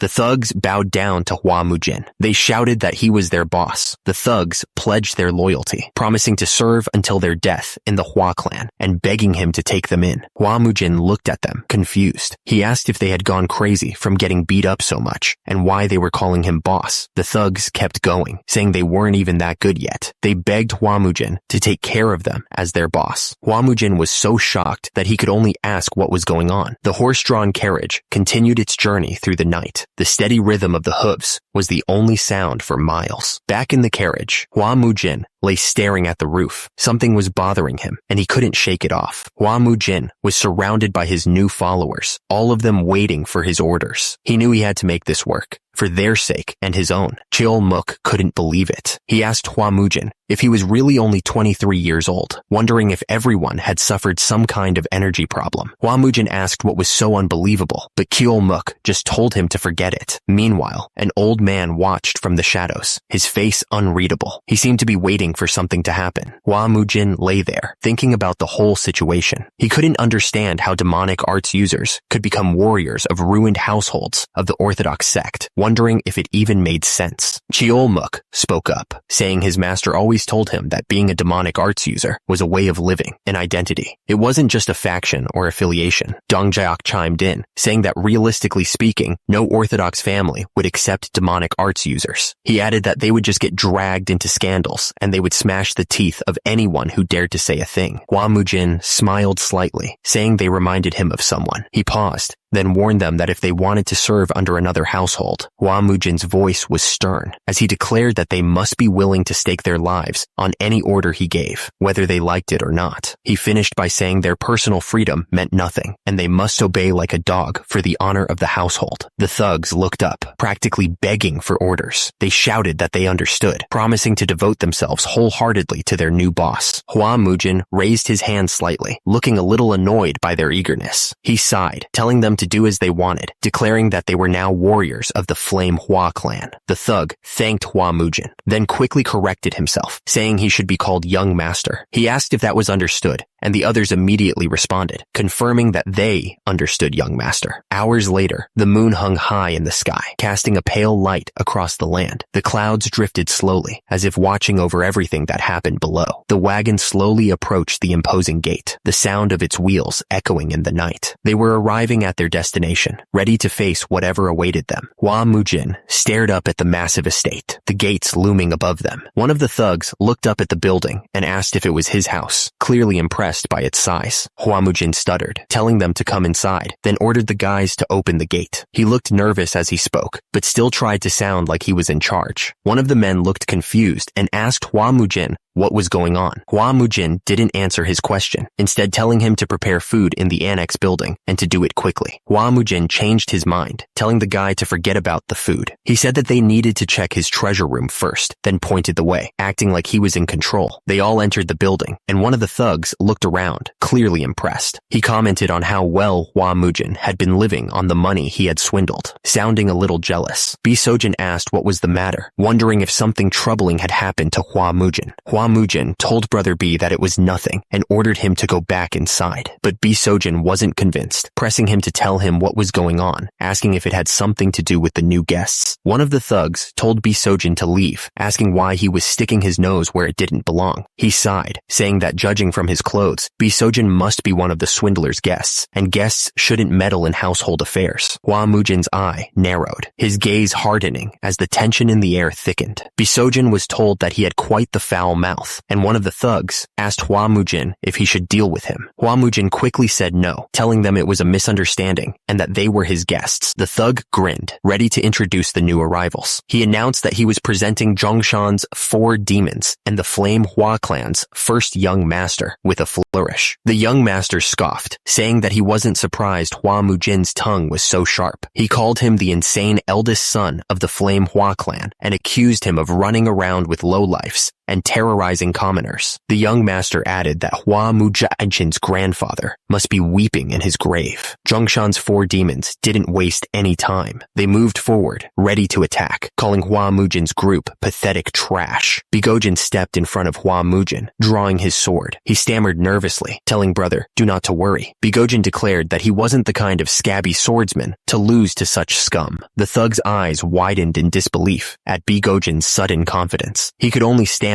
asking if he was serious. The grip tightened on the staff. He'd had enough of whatever was going on. The man with the staff looked absolutely furious. He asked for permission to crush that scumbag's jaw. Bigojin pleaded with the young master, begging him to allow him to handle it. He insisted that he would take care of it himself. Bigojin stood his ground, facing the attacker. The air crackled with tension. The young master smirked. He said that the dog does know how to protect its owner, and told the mutt to come at him. Hua Mujin narrowed his eyes, locking onto the target. His sword flashed out, a streak of pure energy aimed right at the attacker. The swords crashed together with a deafening clang. The attacker laughed, confident in his strike. The attacker smirked, observing Hua Mujin's technique. He declared that Hua Mujin's swift style was useless because he lacked strength. Hua Mujin looked absolutely shocked by the statement. The swords met again, the force of the impact reverberating through the air. Hua Mujin felt a surge of panic as he realized the attacker might be right. With a sickening crack, Hua Mujin's sword shattered. He stared down at the broken pieces, unable to believe what had just happened. The onlookers watched the fight above them with intense anticipation. They were sure that it was over, that there was no way Hua Mujin could make a comeback from here. One of the fighters examined the swords, realizing that his own weapon was weaker. He figured that it would break soon, either his sword or his skull. Suddenly, something unexpected happened, and he was caught completely off guard. The swords crashed together, the force of the impact sending shockwaves through the air. Each strike was faster and more powerful than the last. The sword moved with incredible speed, cutting through the air like a hot knife through butter. It was a strike that could decide the entire fight. Hua Mujin's eyes burned with determination, his focus absolute. He was ready to give it everything he had, no matter the cost. The air crackled with raw power, and the ground trembled beneath their feet. The energy was building up to some kind of massive attack. Hua Mujin was calm and collected, as if he knew exactly what was going to happen next. He asked one of the thugs to throw him his iron club. The thug, surprised, replied, "Yes, young master." Hua Mujin's face twisted with rage as he heard the insult. He asked in disbelief, "What did you say? My grandfather is crying in his grave?" He was clearly not going to let that slide. Hua Mujin's eyes glowed red with fury as he made his threat. He warned that he was going to make sure the guy couldn't keep burrowing from the grave right beside his grandfather. But then he paused, as if realizing something. The thugs could only stare in disbelief, completely caught off guard. They were making weird noises, clearly shocked by the turn of events. Hua Mujin's eyes glowed with fury as he threatened to break the guy's bones. He didn't care if the man was going to share a coffin with his grandfather. He was going to make him pay. Laughter echoed from somewhere far above, overlooking the village. The unknown person was clearly enjoying the show, commenting that Hua Mujin certainly knew how to beat someone properly. One of the Zhongshan 4 demons casually remarked that the guy was about to die any second now. The others just nodded, like it was no big deal. The man with the yellow hat suddenly begged the young master to spare the guy's life. He was even offering to pay for it, clearly desperate to save him. The man with the yellow hat continued to beg, explaining that the guy had ties to the unorthodox martial heavens. He insisted that he couldn't let someone like that die in his household, offering to pay whatever it took. He was really pleading. The young master listened, then said that he had been thinking the man would put his foolish hope in that fool. He added that he should have said so earlier, like it mattered. Someone reached for the door, their hand outstretched. The air was thick with anticipation. The young master looked around at the men and the gold. He observed that it looked like they had raked in quite a lot already. The young master's face was cold as he smiled. He announced that it was time to start calculating, beginning with the worth of the 4 men behind the guy in gold ingots. The young master continued, adding that he had been thinking the man would throw them into the flames, or why would he? He also calculated the compensation for the guy's limbs at 300 gold ingots, the chef's worth at 500, and that loudmouth brother of his at even more. The young master finished by adding the psychological damage he suffered and the physical strength he wasted, totaling 1,000 gold ingots. The young master smiled coldly. To keep the math simple, he told the guy to hand over everything he had. He asked if there were any objections. The guy, sweating and pale, could only stammer that there weren't. He thought to himself that this scumbag was worse than any group of bandits. 2 men started carrying chests full of gold. They struggled under the weight, but they didn't dare complain. The room was silent except for the clinking of the coins. The man with long hair ordered his men to leave nothing behind. The men acknowledged his order immediately. Hua Mujin looked up, lost in thought. He seemed to be calculating something in his head. The folding screen stood in the room, silent and imposing, but something felt off about it. Hua Mujin stared intently at the folding screen. He wondered what it was. There was a strange energy coming from it, something he couldn't quite explain. Hua Mujin wondered if it was just his imagination. The other man asked if he liked the folding screen. Hua Mujin said he didn't particularly care for it, and the man replied that he had a sharp eye. He added that the folding screen was the work of Master Zhang Sogen. The young master told the other man that he was worried about the room being too empty. He offered the folding screen as a gift, suggesting he could take it with him if he wished. He then called the man a greedy brat. The carriage was loaded with gold, ready to be hauled away. It was a king's ransom. Hua Mujin told the man that he wouldn't be needing his carriage anymore, so he was taking it. The man replied that it would be an honor if he did. Hua Mujin then ordered everyone to move out. The carriage wheels turned, kicking up dust as they rolled away. The sound of the wheels echoed through the streets. Hua Mujin called out a farewell. He told them to live a righteous life, and that he'd see them next time. The men on the ground could only watch as he left. As the carriage rolled away, the man shouted after them. He was furious that he had been robbed of everything. He couldn't believe the young master had done this to him.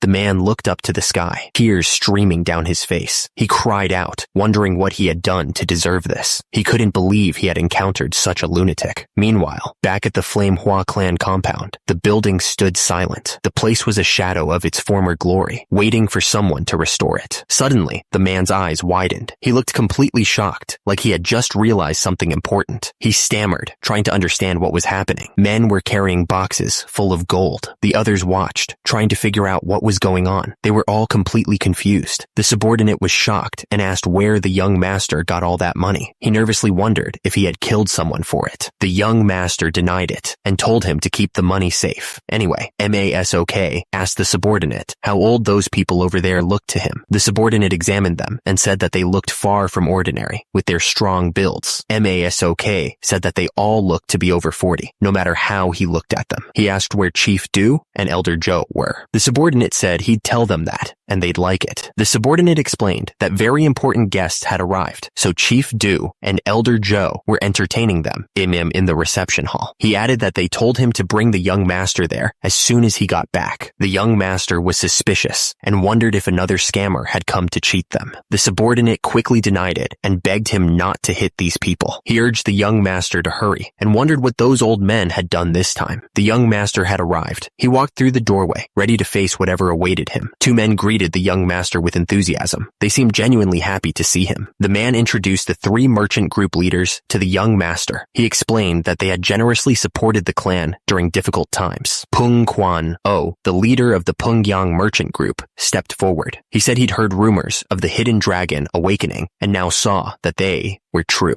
Dong Guanyo, leader of the Muryang Merchant Union, introduced himself next, relieved to see the young master looking healthy after his hardships. Huang Yuchong, the current manor master, followed, saying it had been too long since he last paid his respects. Hua Mujin clasped his hands together, a faint smile playing on his lips. The three merchant leaders shifted slightly, exchanging glances with each other. The air in the room was thick with unspoken tension. The men sat down around the table, each with a small cup of tea in front of them. They smiled, but their eyes held a calculating glint. Hua Mujin paused, holding the teacup close to his lips. So, what was he going to say? Hua Mujin looked directly at the three men, his expression unreadable. One of the men quickly apologized, saying that they hadn't come to pressure him for repayment. He added that they simply wished to congratulate him on his awakening and hoped they hadn't caused any discomfort. Hua Mujin thanked them for their devoted support. He explained that repayment should be handled properly, but he had only recently regained his senses and wasn't fully aware of the clan's current state. Hua Mujin then said he wanted to know the total debt the Flame Hua clan owed their groups. One of the men stuttered, but agreed that they needed to know the exact amount before they could discuss a repayment schedule. He added that, although he wasn't glad about it, they would disclose the approximate amounts. The men began to list the debts: 5,300 nyang for the Pungyang Merchant Group, 3,200 nyang for the Golden Finance Manor, and 1,900 nyang for the Muryang Merchant Union. Hua Mujin listened intently as the total debt came to light: 10,400 nyang. The weight of that number settled heavily in the room. One of the men spoke up, admitting that he had something to confess. He explained that they had been under a lot of pressure from the Changhua Merchant Group, and the air in the room grew heavy. The man explained that the Changhua Merchant Group wanted the rights to the Flame Hua clan's debt. He added that they knew it would harm the clan, so they had been strongly rejecting them. The man continued, explaining that after the duel, the Changhua Merchant Group began using their massive financial power to pressure them. They monopolized all their trading goods and cut off all the merchant groups associated with them. The man's voice trembled as he revealed that the Changhua Merchant Group had even stolen away their branch managers. He said that they were shameless, and he couldn't believe such things were happening. The man admitted, with a tone of shame, that they no longer had the strength to endure. Before they surrendered the rights to the debt, they felt they at least had to warn Hua Mujin. Hua Mujin looked at them, his expression full of sincerity. He expressed how grateful he was for their generosity, adding that thinking of everything they had endured weighed heavily on his heart. Hua Mujin continued, his voice filled with emotion. He pointed out that all those who had clung to their clan when times were good had left, but Elder Joe, Chief Do, and these three men remained to protect the clan. Hua Mujin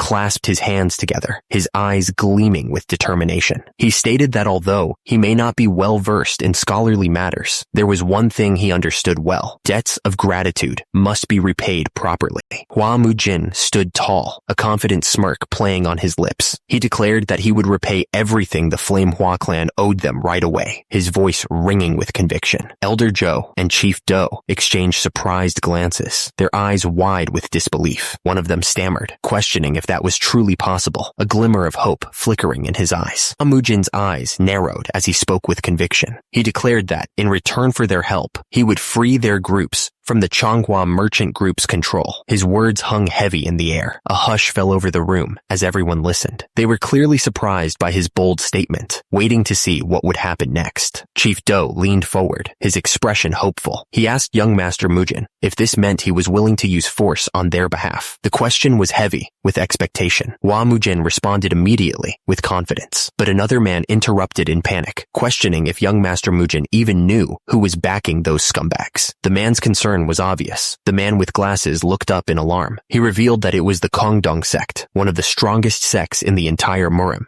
backing them. The news clearly made everyone uneasy. Someone asked if those old coots were backing the Changhua merchant group. Addressing young Master Mujin, Hua Mujin told Chief Do not to worry about it. Chief Do spoke with gratitude, saying that just getting rid of the dead would be an enormous blessing for them. He added that there was no way they'd let the Flame Hua clan clash with the Kongdong sect. Chief Do spoke with admiration, saying that a sleeping dragon had truly awakened. He thanked Hua Mujin for his words, saying that his heart was now at ease. The group got up to leave, wishing prosperity upon the clan. They bid everyone safe travels as they headed out. Hua Mujin's expression turned serious. He told Chief Do to gather information on those rats from the Changhua merchant group, including their finances, operating regions, trade goods, and even their ties with the Kongdong sect. Chief Do looked surprised by the sudden order. Someone asked, stuttering, if young Master Mujin was serious about what he'd just said. Hua Mujin shot back, annoyed at the repeated nagging. Hua Mujin went on, his face hardening, and warned that they'd try to seize their throats next time if they let those scumbags get away with it. He declared that at this point, it was all or nothing anyway. Hua Mujin reasoned that if over a dozen years of support only resulted in their current situation, then they wouldn't need them anymore. He said that they should properly repay them at least once, even if they dismissed it as the mad bravado of a lunatic. Hua Mujin said that they'd see how it goes. One of his men reported that the tasks he'd ordered them to do had all been completed. Hua Mujin nodded, satisfied, and told them to gather around. Hua Mujin told everyone to give their greetings, introducing the two new faces as the clan's elder and the chief steward. Someone looked confused and asked young Master Mujin who they were. Hua Mujin announced that he'd introduced the new members. He declared that starting today, these warriors would be joining their clan. He proudly proclaimed that they were the famous young men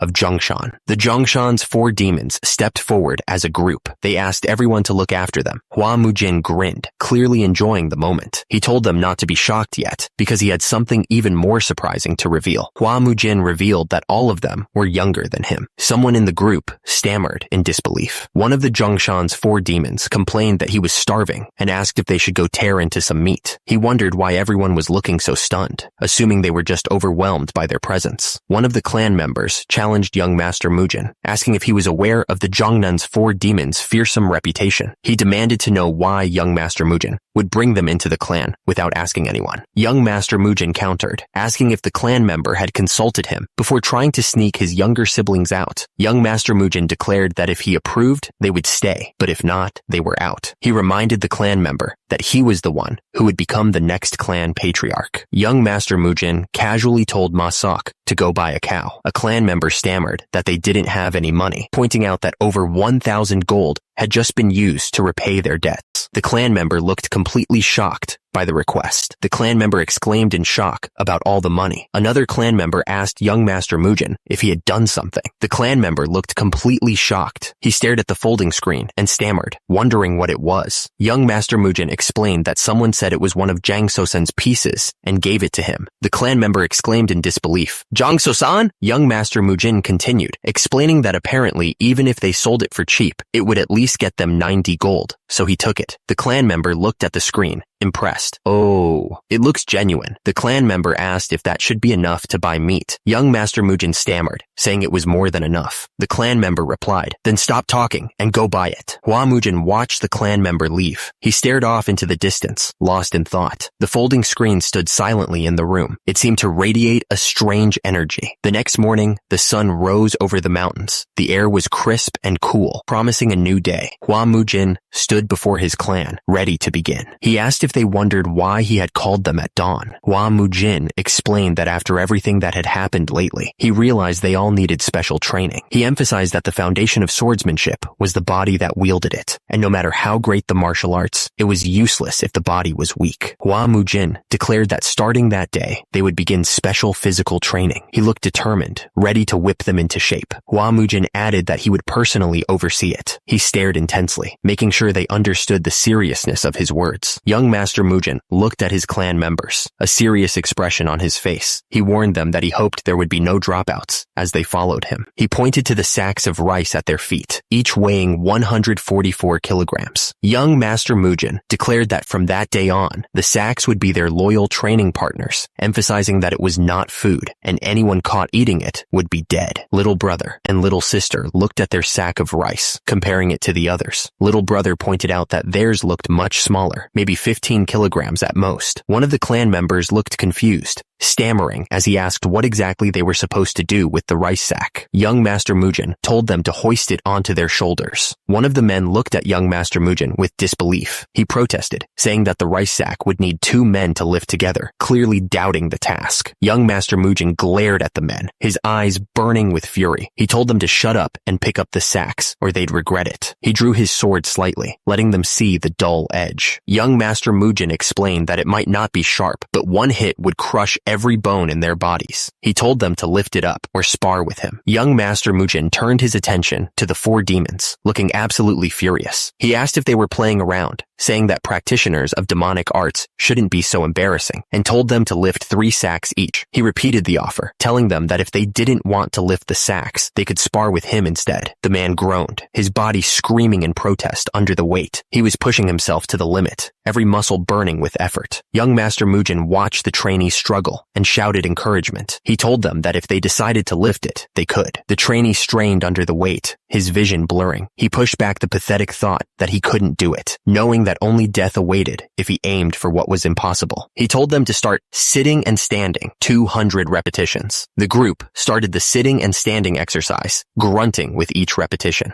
The trainee groaned under the crushing weight of the rice sack. Every muscle screamed in protest, threatening to give out. With a burst of effort, the trainee strained to push himself up, his face contorted in pain. He was determined not to give in, no matter how much his body protested. Young Master Mujin continued to push them, demanding they tighten their stomachs and push harder. He yelled at them, asking if they wanted to die. The trainee's face was a mask of pain and confusion. He wondered what this feeling was that was washing over him. He felt like his entire body was collapsing from the legs upward. The trainee knew he couldn't give in, not if he wanted to avoid young Master Mujin's wrath. The trainee wondered what kind of training this was. Even watching it was exhausting. Young Master Mujin was pushing them to their limits, and it seemed impossible to keep up. He said people like that didn't deserve to live, and anyone who complained was gonna die. He commanded them to keep pushing. The trainee groaned in pain. The trainee strained, barely able to speak. He managed to mutter that he had done 200. Young Master Mujin scoffed, saying the whole day was gone just from the warm-up. He asked if they wanted to practice martial arts with such pathetic stamina. He announced that today's training ended there, but then he trailed off, hinting there was more to come. Young Master Mujin announced that, from now on, they would become one with the rice sacks. The trainees looked up at him, confused. What kind of training was this, anyway?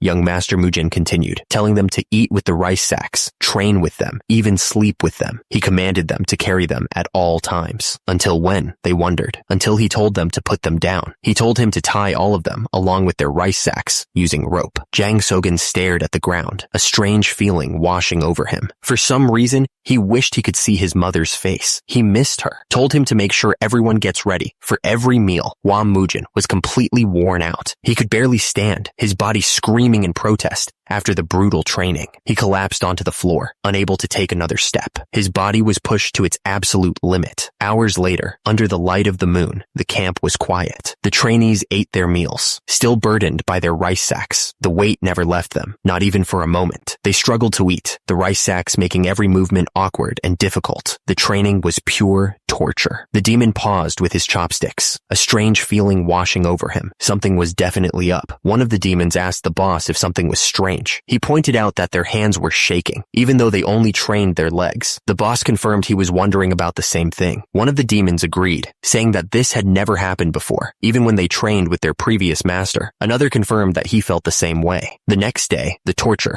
training, continued without pause. The numbers echoed across the training ground. 42, 43. Young Master Mujin suddenly stopped counting and glared at someone in the third row. He screamed, asking the brat if he wanted to die. One of the clan members watching couldn't help but wonder what kind of monsters they were all turning into. Young Master Mujin yelled that they were all becoming ducks, ordering them to follow him and quack. The clan members quacked along. Someone muttered in disbelief, wondering what the hell this was all about. And the next day, the brutal training continued. The clan members strained under the weight of the rice sack, letting out a grunt of effort. Young Master Mujin yelled at them to push faster, asking if they wanted to train all day again. Anyone slower than him would get another sack. The clan member strained, barely able to lift his head. He muttered that he'd reached 50, trying to push through the pain. Another clan member marched with his rice sack. Young Master Mujin watched the kids, surprised that they were keeping up. He wondered if he should make it even harder. One of the trainees was clearly struggling, his face contorted in effort. The water rushed with incredible force, slamming against the rocks. It was a dangerous river. One of the trainees stared at the rushing water in shock, recognizing the place. Young Master Mujin looked at them with a strange glint in his eye. He confirmed their suspicion, then asked if they were all hot. The river was wide and dangerous, the current strong enough to sweep them away. Young Master Mujin commanded them to cross. The trainees prepared to cross, a mix of fear and determination on their faces. The man stared at the river, the weight of the rice sack digging into his shoulders. The river crossing was not going to be easy. The waterfall crashed down with incredible force, sending spray high into the air. The power of the water was terrifying. One of the group exclaimed at the waterfall, joking that it must be refreshing. Another person suddenly realized Soyeon couldn't swim. Someone else was surprised at how much Soyeon's way of talking had changed after all the training, and wondered if they should tell Mujin about it. One of the men shouted in shock at young Master Mujin, saying it was impossible to cross the river because the current was too fast. He added that people were known to die there, even without carrying anything. Young Master Mujin scoffed, telling the old men not to worry so much, and that everything was tested before they proceeded. One of the men questioned when he had ever tested this kind of training. Young Master Mujin challenged them all. They could either cross the river or fight him. Young Master Mujin declared he was going ahead and jumped into the raging river without a second thought. The current looked incredibly dangerous. One of the men asked Cheolmuk what they should do. He realized that their chances were better with young Master Mujin and yelled that he was going too. Another man decided to jump as well, screaming as he leaped into the raging water. The river looked incredibly dangerous. One of the men cursed and yelled that they had no choice but to run. It was do or die, he said. One of the remaining men cursed, looking scared. He told the other to move aside if he wasn't going to jump. One man yelled, asking if young Master Mujin would actually kill them. He declared he was going first. Another man screamed, telling him to wait. The man insisted he would never say something like that to Mujin. He was a warrior of the Flame Hua clan, he said, trying to reassure himself. Another man jumped into the river, yelling that this wouldn't make him back down. He was determined to get through this. The two men watched as the others jumped into the river. One of them yelled young Master Dojin's name, surprised. The man in the water yelled that if they fell, they would really die. He told them to move their arms and legs non-stop to stay afloat. The man fought against the rushing water, his mouth wide open as he gasped for air. He was struggling to keep his head above the surface, the river threatening to swallow him whole. He gritted his teeth, pushing forward with all his might. I can do it, he told himself. Even I can do something like this. His eye narrowed with determination. Even I can, he thought. The weight of the rice sack threatened to drag him down, but he refused to let it. He strained against the current, his muscles burning with effort. His body started to sink further down into the river. Even I can do it, he screamed, trying to ignite one last spark of strength. The man thrashed wildly, fighting the unforgiving current. He screamed, his voice barely audible over the roar of the water. Without hesitation, a figure dove headfirst into the raging river. He shouted something, determined to reach the struggling man. He reached out and grabbed young Master Hwadun. He yelled, fighting to keep them both afloat. He pulled young Master Hwadun closer, shouting over the water. He commanded. He braced himself, ready to take on the river head on. But then, his eyes widened in horror. The river raged like a monster, threatening to swallow anyone who dared enter. From the shore, a voice commanded action, demanding they jump in now. Panic filled the air as the men on the bank spotted young Master Hua Dojin struggling in the water. They shouted, pointing towards him, hoping someone would reach him in time. The savior praised young Master Hua Dojin's effort, while Dojin gasped his thanks for being saved. The man brushed off the thanks and immediately checked on the kid. He asked if he was okay. Worry etched on his face. The little brother assured him that he wasn't hurt, relieved to be safe. He explained that a warrior from the clan had fortunately come to his rescue. The man carrying the rice sack was shocked to see young Master Hua Dojin had caught up. He warned him not to overexert himself. He said that being together was a good thing, but it would be meaningless if something happened to him. Young Master Hua Dojin's eyes burned with determination. He declared that they couldn't stay kids forever. He vowed to stay with them until the very end. Young Master Hua Dojin's voice shook with emotion. He added that he wanted to become a real martial warrior of the Manhwa clan. He wanted to be strong. From the rocks,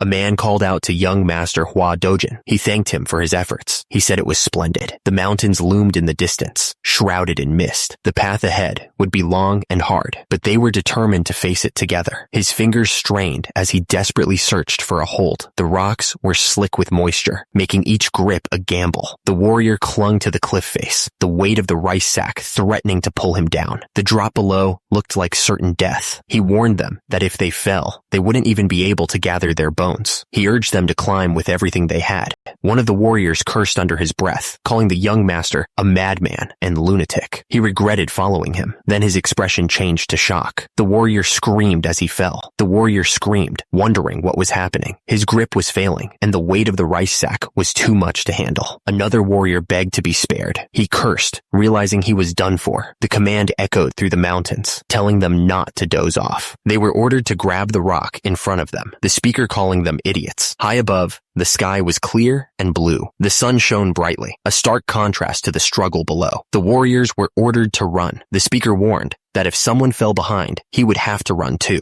The little brother asked his mother if those people were death row prisoners. He answered his own question, confirming they were warriors from the Manhwa clan, and even more so. The girl struggled against the current, her face showing her fear. Someone gasped, calling out Soyeon's name in alarm. Below, the others were still fighting against the current, barely managing to stay afloat. The man struggled to run while carrying the heavy rice sack, calling out to Lady Hua Soyeon. Someone responded with a questioning sound. Someone asked Lady Hua Soyeon if she was all right. Lady Hua Soyeon pleaded to be carried for a bit, urgently calling for Elder Joe. The men continued to carry the heavy sacks, struggling to keep their balance. The little sister rode on one man's shoulders, when suddenly, the men seemed surprised by something. The men carrying the rice sacks looked up, clearly confused. One of them demanded to know what was going on. Young Master Hua smirked, his eyes glinting dangerously. He warned that if anyone intended to collapse because of a little girl, he wouldn't stop them, but they would have to pay with their lives. The men continued to struggle with the rice sacks, their faces strained with effort. One of them yelled, demanding to know why they weren't running. The men collapsed onto the floor, unable to carry the rice sacks any further. They were completely exhausted. Young Master Hua looked down at someone. He called out to them. Young Master Hua continued, his voice laced with annoyance. He pointed out that the trainee was always falling behind and couldn't even meet the minimum requirements. He demanded to know how long this would continue. Young Master Hua's face grew even more stern. He questioned how long he had to suffer because of this person. He told them to quit if they couldn't handle it, warning them not to cause trouble for the others. He asked if they were even listening. The trainee's eyes narrowed, a dangerous glint appearing in them. He said he would kill them. Someone interrupted him, and he reacted with surprise. The trainee looked up, his voice filled with a mix of anger and despair. He confessed that he didn't want to be doing this, and that he had wanted to quit being a warrior a long time ago. The young master continued to berate the trainee, pointing out how he was collapsing like a rotten corpse. He wondered if the trainee was afraid he'd be beaten to death if he spoke up. It was a brutal assessment. Young Master Hua declared that the trainee wasn't fit to be a warrior. He announced that he would cleanly sever the trainee's lifeline. The trainee looked up,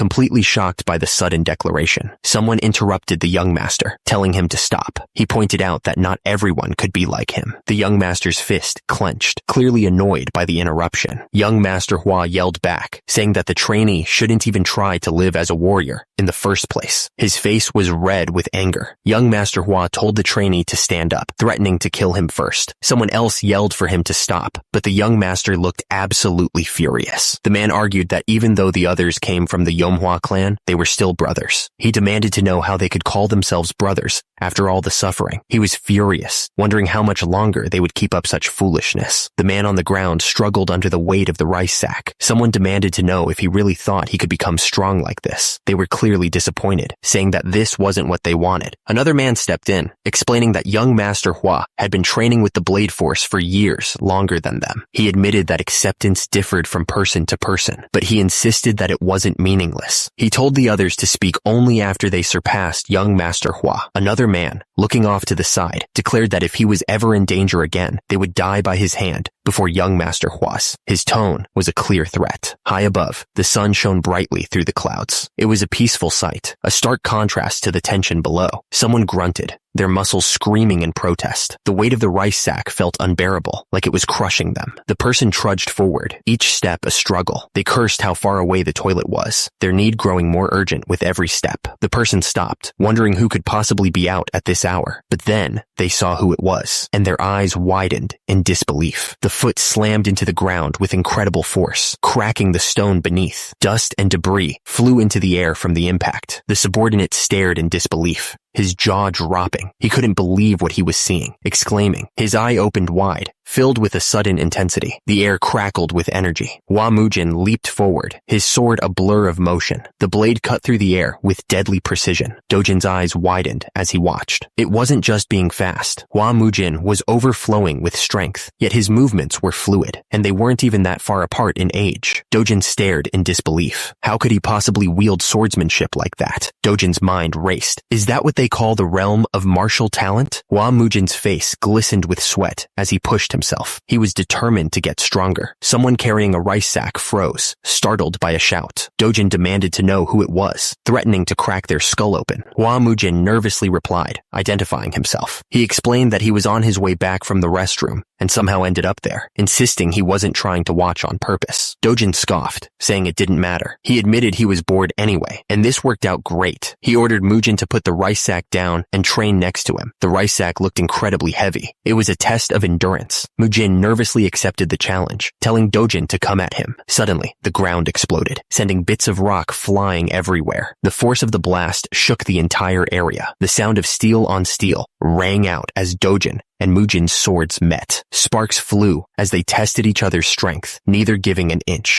Dojin and Mujin stared each other down, their faces grim. The air crackled with tension as they prepared for the next exchange. Their swords blurred as they traded blows, each strike faster than the last. The clang of metal echoed through the training grounds. Mujin stared in shock. He knew it wouldn't work, but what was this? What was happening to his sword? Mujin swung his sword, testing its limits. Was he always this fast? He couldn't believe how quickly the blade moved. Mujin continued to swing his sword, the blade cutting through the air. He focused on his movements, trying to understand the newfound speed and power. Someone else spoke with a dismissive tone. You're finally somewhat usable. The speaker continued. However, the bearded man moved with blinding speed, energy crackling around him. He taunted Mujin, asking if he wasn't too focused on looking straight ahead. The force of the blow sent Mujin flying through the air. He spun helplessly, unable to regain his balance. Mujin crashed into the ground with a sickening thud. Dust and small rocks scattered around him as he struggled to get up. He remarked with surprise that Mujin went down in one hit before, but now his toughness was finally becoming somewhat usable. Mujin thought to himself that the impact was still great, but it wasn't enough to render him unable to move in one blow anymore. The bearded man nodded, deciding that was enough for the day. The trainees replied, "Yes, sir," and told him to rest well. One of them wondered if something was happening. Hang on. The bearded man hung upside down, a rice sack wedged between his legs. He gritted his teeth, pushing through the pain. The bearded man's face was slick with sweat as he strained to keep holding on. Every muscle in his body was screaming. Someone watched the trainees with admiration, remarking. The trainees ran with the heavy rice sacks strapped to their backs. They pushed themselves through the training grounds, each step a struggle against exhaustion. The trainee's face was contorted in pain as he struggled to keep going. He was afraid of collapsing again, but he knew he couldn't give up. Another trainee encouraged him to keep going, telling him there wasn't much left. The trainee's words were a lifeline in the face of overwhelming exhaustion. Hua Mujin carried the rice sack, his expression unreadable. He was determined to endure to the end. About a month passed. The trainees had held out well. The special training was finally over. Mujin addressed the group, telling everyone to undo the ropes and set the rice sacks down. He watched them carefully, assessing how much they had improved. The trainees wasted no time in dropping the heavy sacks. The sound of the sacks hitting the ground echoed through the training area. Mujin addressed them. Mujin offered a small consolation, saying that the next training would be easier than this one. He explained that it was because they had already experienced it once. Mujin emphasized that the experience itself was valuable. Mujin smiled, telling them that the training was over for now. He reminded them that a strong body makes a strong sword. Mujin asked if they understood. The trainees shouted back a resounding, "Yes!" Mujin's hand tightened around the hilt of his sword. He was about to announce the next phase of their training. Mujin declared that he would now conduct practical sparring training. He wanted to deepen their experience to another level. Mujin told them to grab whatever weapon they wanted and step forward when he called their name. Their joy didn't last even a moment. The trainees were beaten to a pulp, knocked out over and over again. It was an endless cycle of pain and endurance that felt like it would never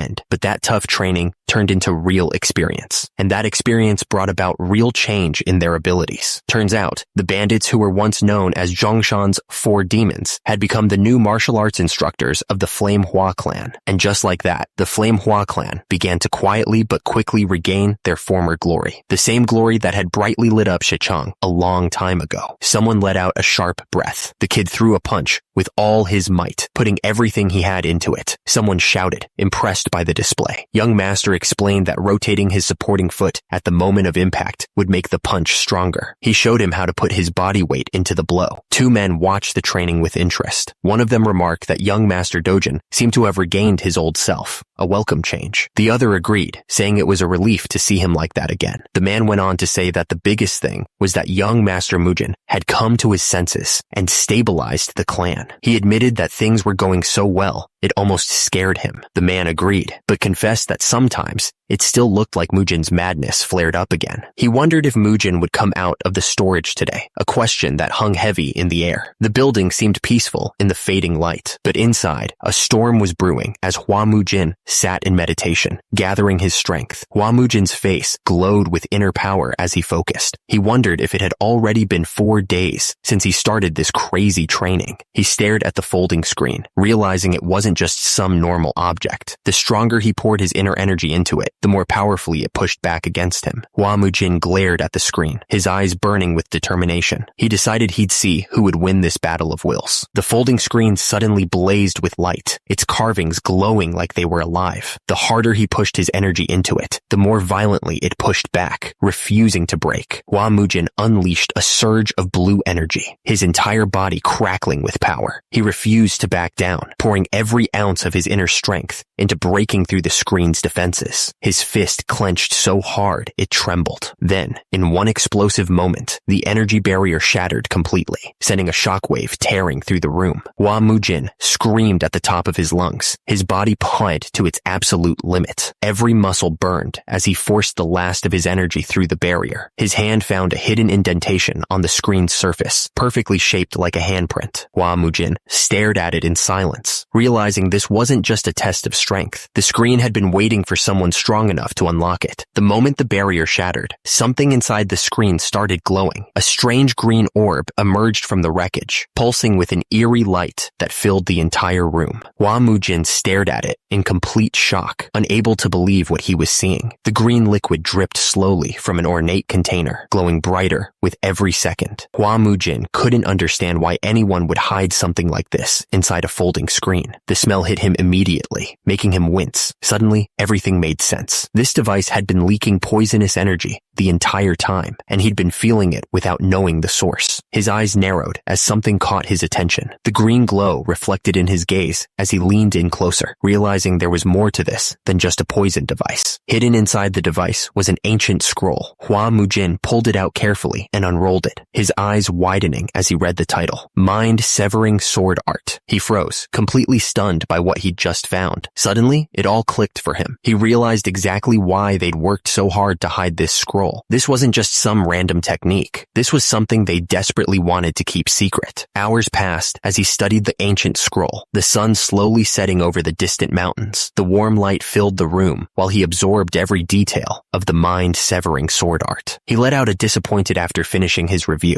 The technique wasn't bad, but it definitely wasn't what he'd hoped for. At this level, it was basically equal to one of Hubei's 10 great martial masters. Decent, but nothing groundbreaking. Still, it wasn't a total waste of time. As he looked over the way the technique worked and its cultivation method, something became clear. Compared to him, who relied on movement arts, this sword art would actually be way more useful for the Flame Hua clan. Then it hit him why he'd struggled so much before. The reason he couldn't properly teach those kids swordsmanship wasn't because they lacked talent. It was because their fundamental cultivation methods were completely different from his own. He broke it down simply. The Peerless Nine Swords was built entirely on movement arts, which was basically the opposite of what the Flame Hua clan used. Their whole foundation was Yang energy martial arts, and these two types of energy were like oil and water. If you tried to force them together, your body would tear itself apart from the inside. That's exactly why the Peerless Nine Swords could only be taught to someone with zero martial arts background, someone completely pure. And here's the twisted part. He could actually call it luck. This broken body he'd been stuck with had its energy core completely destroyed. It was a perfect blank state, totally empty. So when he rebuilt himself from scratch using movement arts, there was nothing to conflict with. No Yang energy getting in the way. From this day forward, this technique wouldn't be some lost relic anymore. It was going to become the official sword technique of the Flame Hua clan. He casually handed over the scroll, explaining that he'd found it and thought it was actually pretty solid, but the elder who took it from him completely froze. His eyes went wide as he stared at the ancient text, his hands starting to shake. This was the original text of the Nine Swords sword art that had been lost for more than 10 years. One of the elders couldn't believe what he was hearing and asked if he was really going to teach this technique to the warriors. Hua Mujin confirmed it without hesitation. The clan didn't have a single proper swordsmanship martial art anyway, so this worked out perfectly. He explained that starting tomorrow, he'd be teaching the warriors personally. But honestly, he wasn't even sure if those stubborn old instructors would bother trying to learn it. Anyway, he was exhausted and heading to bed. If the two of them wanted to learn it too, they'd better copy it down first or something. But it wasn't just Elder Zhou and Chief Do who were dancing around with joy.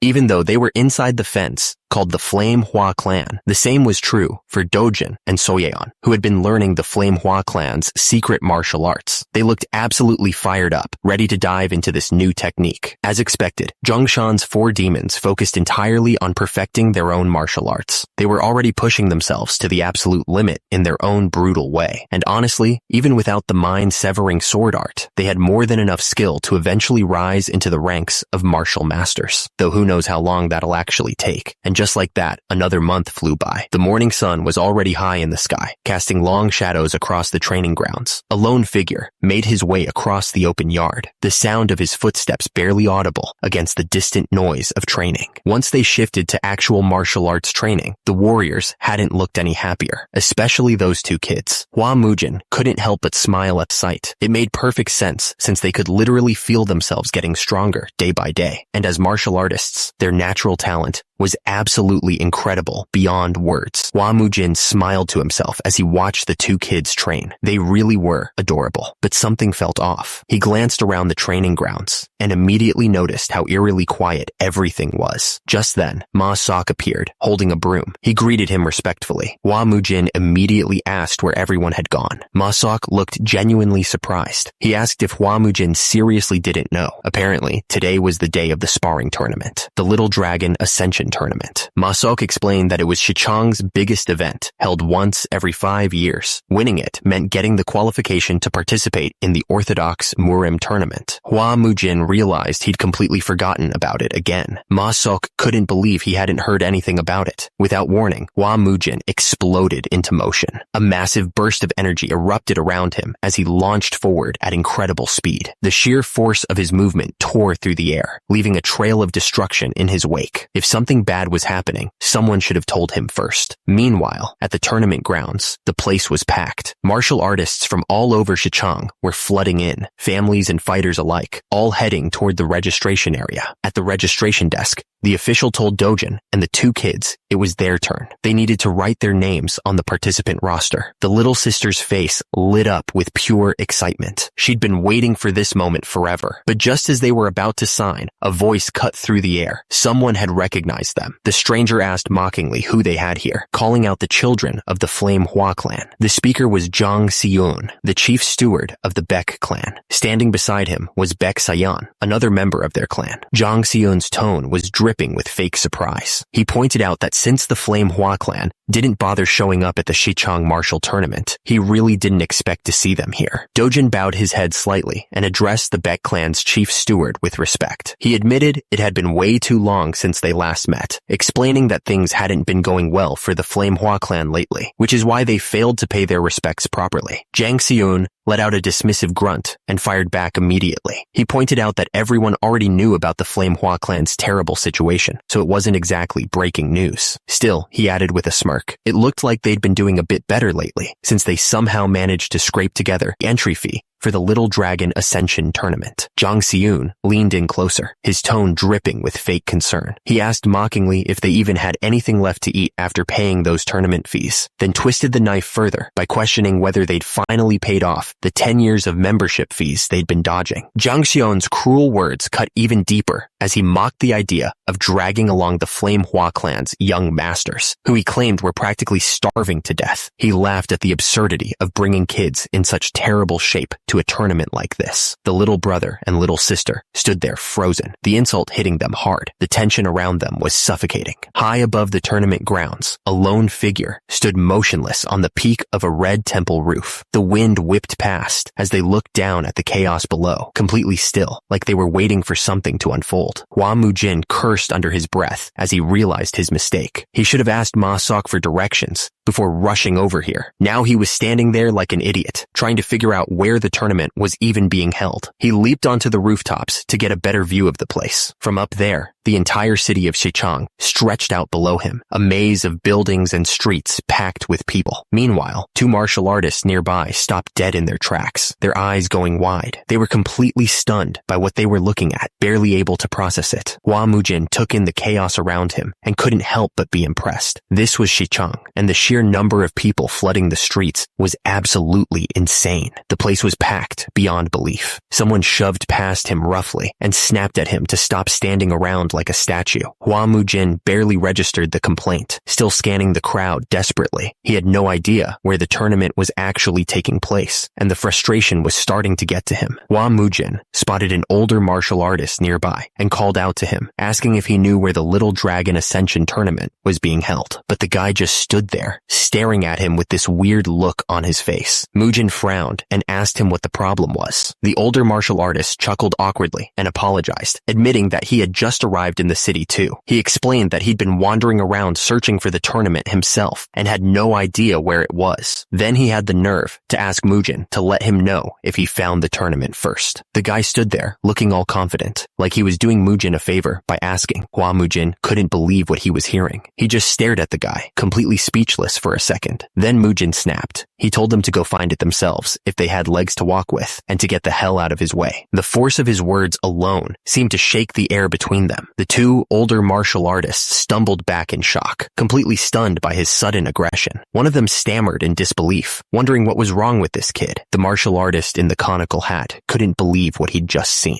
He muttered that he'd never encountered anyone so rude in his entire life. His companion laughed bitterly and agreed, adding that it wasn't just the kid's appearance that was a disaster. His whole attitude and the way he acted were a complete mess. He figured the madness everyone talked about had completely consumed him. The younger martial artist suddenly froze, his eyes going wide. He turned to his grandfather with a look of shock and asked if that person could possibly be who he thought it was. The grandfather confirmed it with absolute certainty. He told Haya that the person they'd just encountered was indeed the grandson of the Flame Hua clan's Hua Jutai. His name was Hua Mujin. As he spoke, a faint aura of power flickered around him, showing he wasn't just some random old man. The grandfather's expression turned deadly serious. He said it was a good thing he'd decided to come to Shichang personally, because a massive storm was about to tear through this city, and Hua Mujin was at the center of it. All across the tournament grounds, martial artists from different clans and sects were gathering. Some traveled in pairs, others in small groups. The atmosphere was tense but controlled. None of them realized that the storm the old man spoke of was already here, walking among them. From a distance, a martial artist in a conical hat watched the exchange with growing interest. He wondered why the atmosphere had suddenly gotten so heavy and tense. His companion quietly observed beside him, and he muttered that it looked like a fight was about to break out. Meanwhile, the Flame Hua clan representative spoke up, stating that recently, young Master Mujin had recovered from his condition, and their clan situation was finally starting to improve. The Flame Hua clan representative tried to reassure them, promising that the delayed membership fees would be repaid soon. But the Baek clan member wasn't impressed at all. He shot back sarcastically, questioning whether they actually intended to pay or if it would take another 10 years. He laughed bitterly and added that it was good to hear, though his tone made it clear he didn't believe a word of it. The Baek clan member's eyes shifted to the two young disciples standing nearby. He pointed out that the fact they were attending the tournament meant they'd inherited the secret arts. He smirked and added a cutting remark, saying he guessed the Flame Hua clan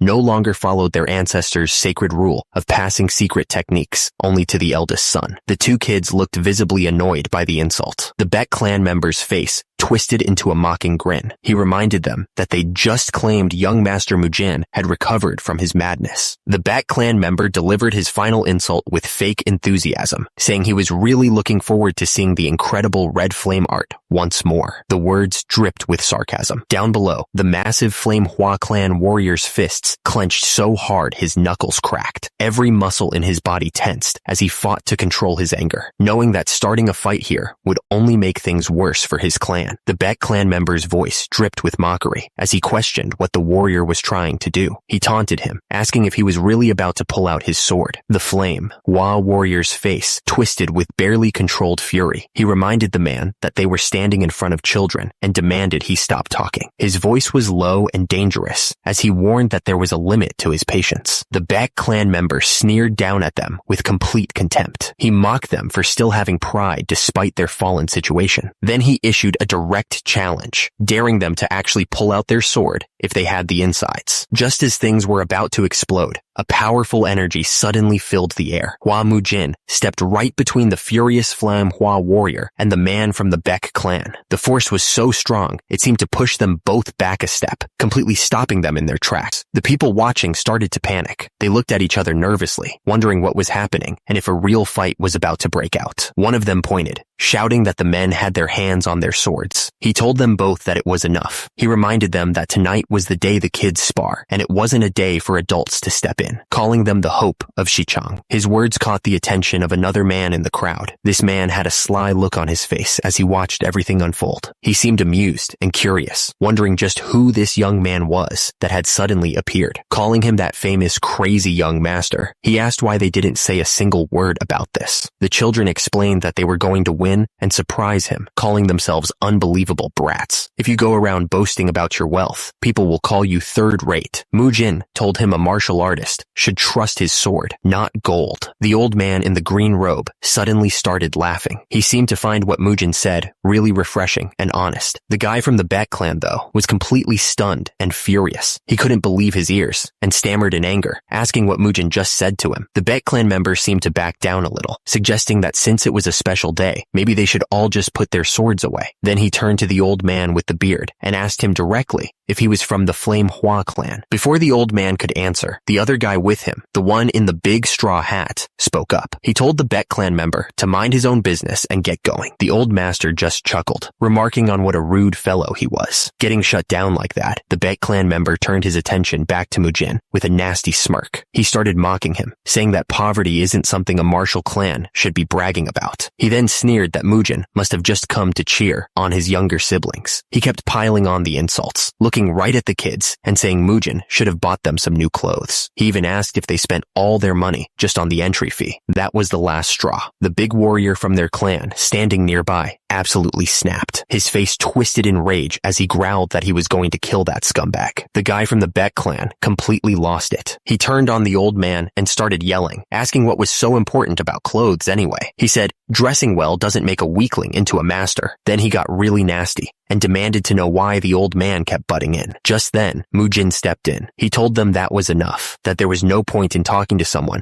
who just wouldn't get it. Then he looked straight at the Beck clan guy and challenged him, saying if he was so great, he should prove it in the sparring ring. He wasn't just talking trash. The look in his eyes was dead serious. It was cold and sharp, like he was making a promise. The challenge was real, and he meant every word of it. After shutting the guy down, Mujin turned to the old man with a small smile. He told him not to let it get to him, because you find people like that everywhere you go. The old man seemed to appreciate that, nodding and agreeing with him. The big warrior from their clan, the one who was about to explode just a minute ago, was watching the whole thing. He just stood there quietly, looking on with a thoughtful expression. It was clear he was surprised by how calmly and effectively Mujin had handled the whole mess. As the old man walked away, Mujin couldn't shake a weird feeling. He felt like he'd seen that man somewhere before, but he just couldn't place him. He wondered if it was just his imagination playing tricks on him. Just then, a man in a red uniform approached them. He asked if they were from the Hua clan. Mujin's companion confirmed they were, and the man smiled, telling them to follow him to the seats that had been prepared for them. As they followed the guide, Mujin suddenly stopped. His eyes widened a little, and he let out a quiet sound of surprise, clearly impressed by what he was seeing.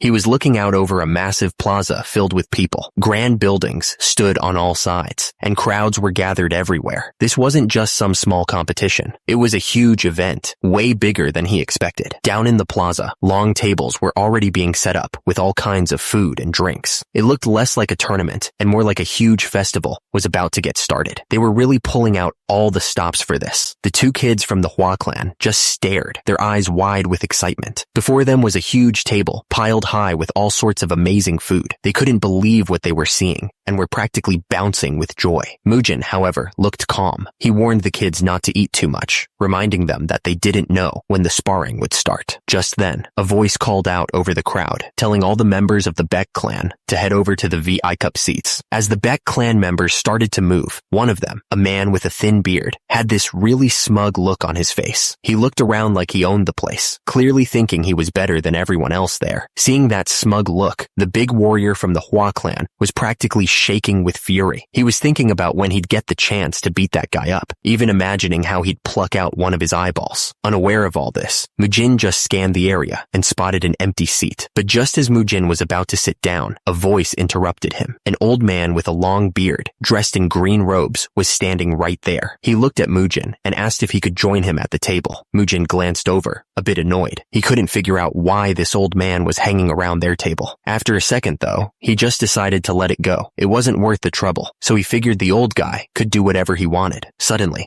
Mujin's voice seemed to appear right inside their heads. He gave a sharp command for everyone to put their food down and not to touch any of the drinks. He warned them not to eat anything until he had eaten first. The two kids froze instantly, their food halfway to their mouths, looking completely startled by the secret message. At another table, a woman named Hia politely offered a drink to an older man, addressing him as grandfather. He accepted her offer with thanks, and she began to carefully pour the drink into his cup. The old man then turned his attention to Mujin, asking why he wasn't holding a cup, and offered him a drink. Mujin just shook his head, politely refusing. He told the man not to worry about him, saying he'd eaten not too long ago. Just then, a powerful voice echoed across the whole area, grabbing everyone's attention. A man was standing on a large platform in the distance, welcoming all the guests. He announced that the Little Dragon Ascension Tournament, the grand event held only once every 5 years, was officially starting. The man on the platform boomed his introduction, his voice full of pride. He announced that he was Seok Ildo, the head of the Seok clan of Shichang, the very people hosting this event. He continued his welcome, telling everyone that they'd prepared food and to enjoy the sparring matches. But right in the middle of his speech, his eyes suddenly went wide. He had seen something, or someone, that completely shocked him. Without another word, Seok Ildo jumped down and rushed over to the table where Mujin and the old man were sitting. He looked totally frantic, shouting at the old man and demanding to know what he was doing here. When he reached the table, he he immediately bowed low, showing an incredible amount of respect. He introduced himself again as Seok Ildo. The old man just looked at him, clearly surprised, and asked if he recognized him. Seok Ildo looked almost flustered as he answered. He exclaimed that of course he knew him, calling him the esteemed Poison Emperor, Tang Sumun. The old man, Tang Sumun, was completely stunned to be identified. The two kids just stared, confused by what was happening. Seok Ildo quickly explained that he had seen him once, long ago, from a great distance. Suddenly, the whispers turned into gasps that spread through the whole crowd. Everyone was staring at the old man. The news was passing from person to person like fire that he was Tang Sumun, the legendary Poison Emperor. The whole place was in an uproar. See, you have to understand, in the whole Central Plains, only 4 people were ever given the title of Emperor. There was the Sword Emperor from the Wudong sect, the Fist Emperor from the Shaolin Temple, the Whip Emperor, and of course, the Poison Emperor from the Tang clan. They were absolute legends. And now, one of the most powerful martial artists in the entire world was just sitting right there at a small sparring tournament for kids. It just didn't make any sense at all. Of course, the whole venue started to lose it. People were pointing and whispering, trying to get a look. They just couldn't believe that the quiet old man who was calmly eating his food was that guy. One man in particular looked absolutely terrified. He started sweating as he realized he'd been running his mouth about that old man earlier, not knowing who he was. He just stared down at his cup, thinking he was in some serious trouble. While everyone else was in an uproar, Hua Mujin just sat there calmly, sipping his drink. He heard the name Tang Sumun, but it didn't ring a bell at first. He searched his memory, trying to figure out who this guy was, and then it clicked. A memory of a much younger man flashed in his mind. A little smirk appeared on Mujin's face. Ah, right. He remembered him now. He was just some kid from way back in the day. 4 of the 5 great clans, excluding the Namgung clan, had stayed out of the fight. Their reason was that there's no good justification for joining the war, and also because the heads of those clans and their main fighting forces had already been brutally dealt with by him. And Mujin remembered seeing one of those young fighters there that day. He was kneeling on the ground, clutching his arm, completely defeated. That young man was Tang Sumun of the Tang clan. Mujin thought back to that day. It was funny, really. That kid he defeated so easily would one day grow up to become the famous Poison Emperor. The memory brought a small, hidden smile to his face. Just then, one of the tournament organizers came up to Tang Sumun's table. He bowed and offered to escort the old man to the special VIP seats, but Tang Sumun just waved a hand and told him not to bother, saying he was more interested in sitting right where he was. The organizer was completely thrown off. He started to sweat, looking totally confused. He couldn't understand why someone so important would turn down the best seats in the house. Then, his eyes landed on Mujin's table. A look of surprise crossed his face as he finally recognized him. He quickly apologized for not noticing the young master